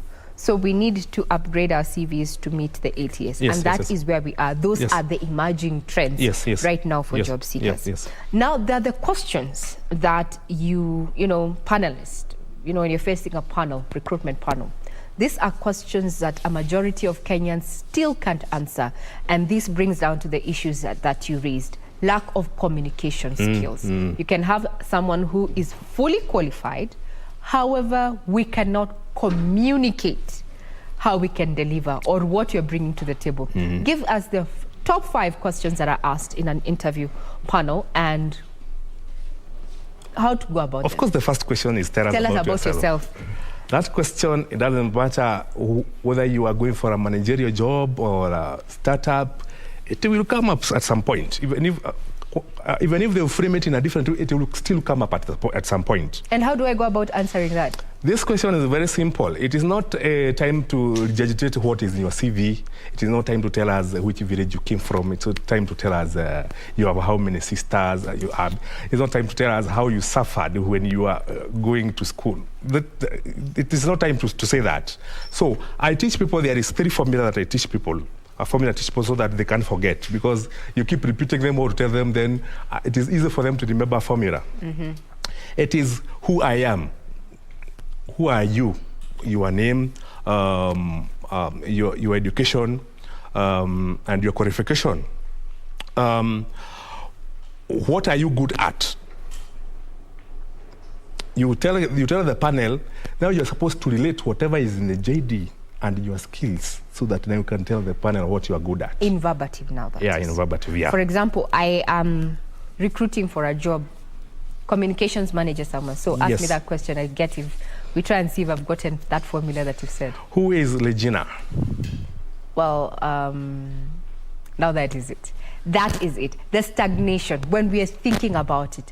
If someone is going for an interview, should they prepare? That's the very first thing you do when you receive that phone call from a recruiter. First of all, you make sure you have understood the venue, the date, and the name of the organization to start with. So you start preparing from the word go. Then you go back to that job you applied. You print it. You print the JD. Then you print your CV. Or even if you won't print, you go to your computer, open one we do with your CV and the other one with the JD. Then you try and see, you go through the JD word by word, because 70% of the questions come from the JD. So you even try to formulate questions yourself, because if they have asked for teamwork, at some point that question will come up. Have you ever managed a team? What happened when one of the team members did not deliver on time? Those questions are going to come up. If they're asking about a project that skills in project management, they're going to ask you a project you managed. What was it about? What was the number of people you were managing? Was it delivered on time? So try to formulate your own question from that JD, because they are going to come up at some point. Then from there you prepare grooming, and you prepare arriving on time. So for example, some organization or some places that hidden, you may need to visit a day area or scout, basically scouting, so that at least you're able to know the direction. So preparation is very important. So when you prepare and then you arrive on time, so you'll be able to cool your nerves. So by the time you're called, even if it is a panel of 7 or 8, you won't freak out, because 1, you have prepared, 2, you have cooled down, and you're ready for the interview. If you don't prepare, the opposite happens. You freeze, you even forget your names. That's when the Queen's language, the English language, escorts you up to the door. Then when you get in, it tells you, let's meet at home. Then you freeze, then that is it. That has happened. That has happened. That has hit close home. Now, we've said about that question about, tell us about yourself. It's basically your name, as you said.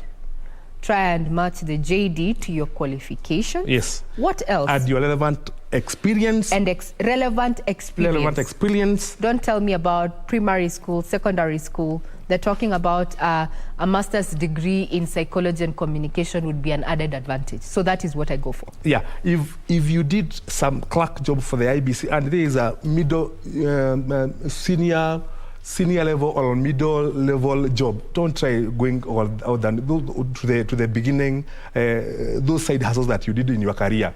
Go straight to those relevant jobs that are related to the job you applied. Then highlight the achievements that you have achieved in your career, relevant to the job you applied. Achievements relevant to the job that you're seeking. Yeah. What if you have none? There's the issue of experience. There's the issue of experience, and these dogs are majority of new job seekers. Yeah. They lack the experience, they have the zeal, they have the passion, they went to school and studied, but they lack in experience. I tell graduates, you have no excuse not to have experience. And they think they can throw stones at me. Why? Because the moment you get your foot into the university, you either break or make your career. And I don't mean about attending lectures. That is obvious. You're supposed to attend lectures. What you do now from the moment you get to the university is there are so many organizations and clubs and productive activities that you can engage in the university. For example, there are clubs like ISEC, President's Award, Red Cross, Toastmasters. Those ones, they even give you opportunities to volunteer in the organization. They invite people for their career fair. They invite people for dinners. They even come to give you talks. So you find that by the end you finish your 4 years in the university, you have volunteered, and you have your 2 years of volunteer or data entry, which makes the difference, the total difference from somebody who is completely fresh, who doesn't know how workplace looks like, who don't even know how to attend an interview, who doesn't even know how to dress up to attend an interview. It makes a whole difference. Yeah. Now, does that also apply to practicum, or what they term as, internship? While you haven't graduated, but you are, shadowing someone working somewhere. Internship, practicum, how do we leverage on that to also, for graduates to come up and say, you know what, I have this experience. Does that also count? Yes, it counts. So what I tell those who go for internships, the next level after internship is assistant something, assistant accountant or assistant whatever, is somebody who is assisting a senior person. So when immediately you get to that organization, you get to find out what the assistant does and find out how he got that job. Then you start practicing and asking for some assignment to assist them. That's the way you are going to prepare yourself for the job employment. Otherwise, if you are just an intern, you go to the office, you are doing nothing, you are just being sent for photocopies and to get tea and mandazi. The internship will be done in your 3 months and you have learned nothing. Then you go to the next employer, then you'll ask you, what did you learn in your internship? You have nothing to say. Yeah, that's the point. Now, let's also, the other question, other than tell us more about yourself, is like, why did you leave your previous employment? Yes. How do you answer that? Wow, that's a question that really gets people trapped on bad-mouthing their former boss and bad-mouthing the employer, which is very dangerous. Even if you left in bad terms, the employment world is a very small space. You may be bad-mouthing this boss to this recruiter, and they know each other. So the best thing to do is, if you left, you can say you left because you are searching for greener positions, or you left because you felt there was no more charges and you are looking for better charges. There are several reasons you can give that are reasonable enough without bad-mouthing your boss. I tell job seekers, interview are not gossip sessions. Don't go bad-mouthing anyone in the interview session. issue of being a team player and giving examples. You see, you write, other than your credentials and that, I say I'm a team player, can work under pressure and such. Do they really add value when you're presenting ourselves to recruiters? When you say team player, these days recruiters are going ahead and have you been given an assignment where you're working as a team? What was your role? Because they have noticed people will throw these words all over without backing them up with evidence. So when you say you are a team player, make sure you have an example. And any other question that you get to answer in an interview room, you always go further, a step further, and give an example. That will make you a better candidate than any other person who just came and just mentioned and they kept quiet. Let me give you a case in point of a situation here. Person walks in into a recruiter's panel. The meeting, they were scheduled to do an interview at 3 p.m. The recruiters kept them waiting for an hour. So they get in at 4. So the recruiters, when this job seeker walks in, they stand up and they apologize. Sorry for keeping you waiting. The one seeking your job says, it's okay, understood. I took that time to get into some reading. Meeting commences. Responses that we give that we don't think are really going to shape what the recruiters think about you as a prospective employee. Actually, that report, when they handed the report, they actually termed that job seeker as rude. For that one statement, it's okay, I took time to do my reading. They interpreted that as being rude. So, as a career coach, what words, what responses should we be careful about? Because then we're dealing with people, we're not dealing with machines. There's nothing that is cut in stone. Those responses. You know what I tell the job seekers? When a potential employer is interviewing you, you're also interviewing them. You also don't want to get into a toxic work environment. If somebody seriously they got read, and you got a magazine there, you started reading, I don't find anything wrong in saying that you got yourself into reading.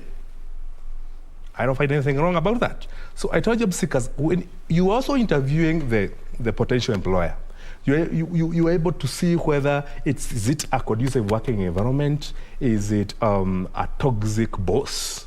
Because now the issue of mental health is huge nowadays as we speak, and actually I have a very bad case of somebody who tried to commit suicide because of a toxic boss. So that example you're given, I find anything wrong with that. That is a good place that you should work, move on to the next one. So recruiters should also know, potential, what are they? Potential employers. Job seekers. Yeah. Job seekers should also be aware that they're also interviewing their potential new bosses. Yes. That you're also looking after yourself. Yes. Thank you for bringing up that issue of mental awareness, especially in the workspace. Yes. We saw what happened last week in one of the media houses where, one of us in the industry decided to take their own life. Yes. And may his soul continue resting in peace. Yes. Now let's come back to that question about pay. Payment. How much do you think we should pay you? Very tricky question. Very tricky. And this question will come up at some point. This is another question that is whether it usually comes up at the end of the interview process or so it's good to prepare. One, these days some employers are courteous enough to put the salary range on the JD. However, there are still so many employers who are not doing that. So what are you supposed to do? You're supposed to research how much do they pay for this cadre, for this level of the job I'm applying. This you can get this from maybe former employers who used to work there. Former employers can be able to give you some good information, but the current employers may not be able to give you for reasons we all know, obvious reasons. Yes. So where do you get these previous employees? You can get them on LinkedIn. Go and search on LinkedIn that company and people who work there. So if you still you're not able to get this information, look for a company that does the same kind of business with almost the same size, and try to investigate how much they also pay there, because most of, let's say for example, audit firms, the KPMG, the Ernst & Young, the Deloitte, they almost pay almost the same range. So try to find out how, from a company that does the same business how much they pay. If you still don't get, there is online. There is something. There is a site called Pay Scale. They give you a scale of how much this job is supposed to be paid. Then you, of course, now you have your own range. Now come the day you ask about how much should we pay you. Always give a range, and be comfortable with the lower range, because the employer may settle with the lower range. If you found out that the rate is between 70,000 and 100,000, make yours to be 80,000 to 120,000. You give yourself some wiggle room. Yes, so that now you give yourself some kind of bargaining power. Because if you start at 70,000 and now you start bargaining with the employer, you might go back to 60. So you always give a range, and always. But you see now, you can't do that if you have not done enough research. So research is key. Research is key. As we come to a close, Watere, and I think this is a conversation we need to have once again, because I'm seeing a lot of feedback.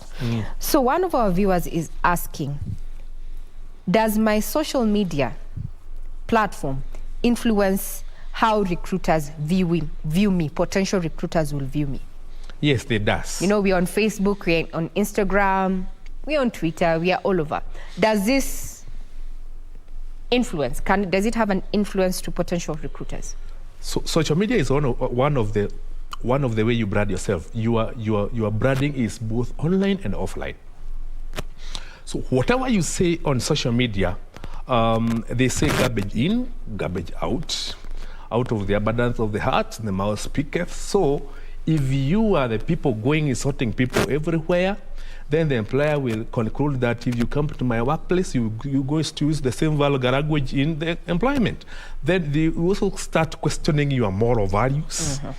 And they also start questioning your emotional intelligence. Emotional intelligence is simply managing your emotions and emotions of others. So they'll start questioning those elements of your personality. And immediately the employer has a doubt about you. By the time you go into an interview room, they already have made up their mind of who you are. So it really plays a part. It plays a huge part. A huge part, yes. How they take you. Yes. Now, this conversation, we can't end it in 30 minutes, so do bear with us. We're going to also have another section sometime next week to talk matters of career progression at a time when the country finds itself dealing with a high number of unemployed persons, a majority of them are youth. We have been speaking to a HR consultant and career coach, none other than James Watere. Thank you very much, sir. Thank you for having me.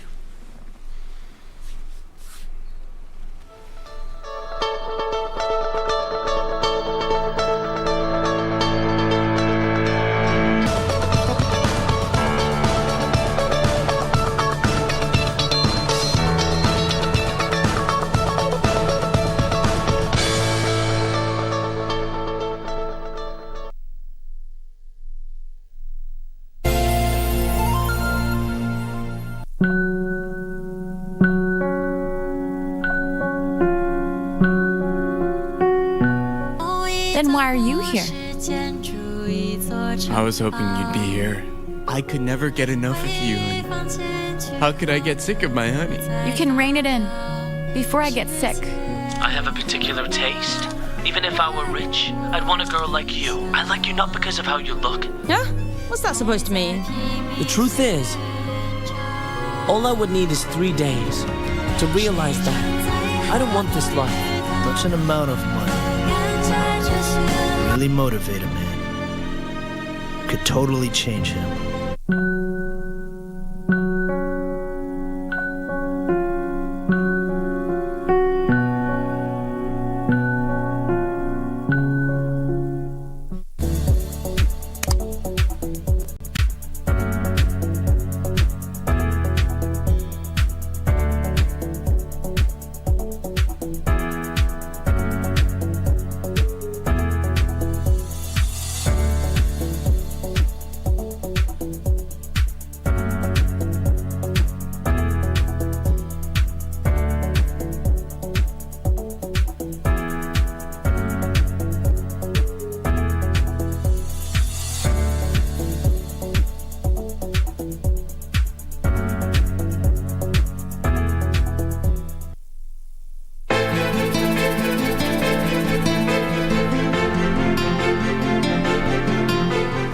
Please, wacha kuongea to make it work. Stop it.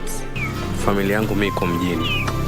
Wewe kikoi kieke, kikuliwase. Maswali mengine hujibiwa na maswali. Mbona unauliza maswali ambayo majibu yake hayajua?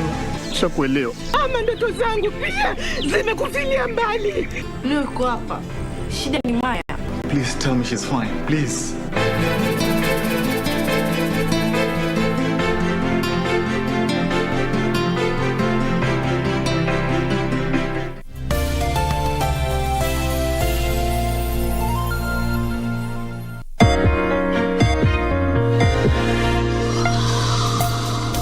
Hii ni Mitikasi Leo, makala kutoka BBC yaliyomo. Uingereza yaahidi kuunga mkono mikakati ya nishati ya kijani kibichi barani Afrika katika mkutano uliomalizika hivi punde wa uwekezaji barani Afrika.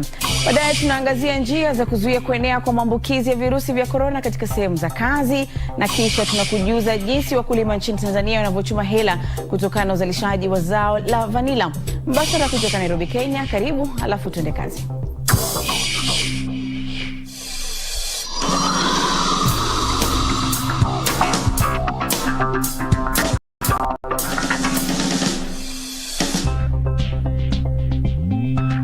Dakta, haya ni makala yanaangazia habari za biashara zinazokuhusu. Uchambuzi wa kina na mahojiano ni Linus Mwashigadi. Tuanze. Uingereza imetangaza takriban dola bilioni 11 za uwekezaji kila mwaka kwa nchi zinazoendelea ifikapo mwaka 2025 katika kilele cha mkutano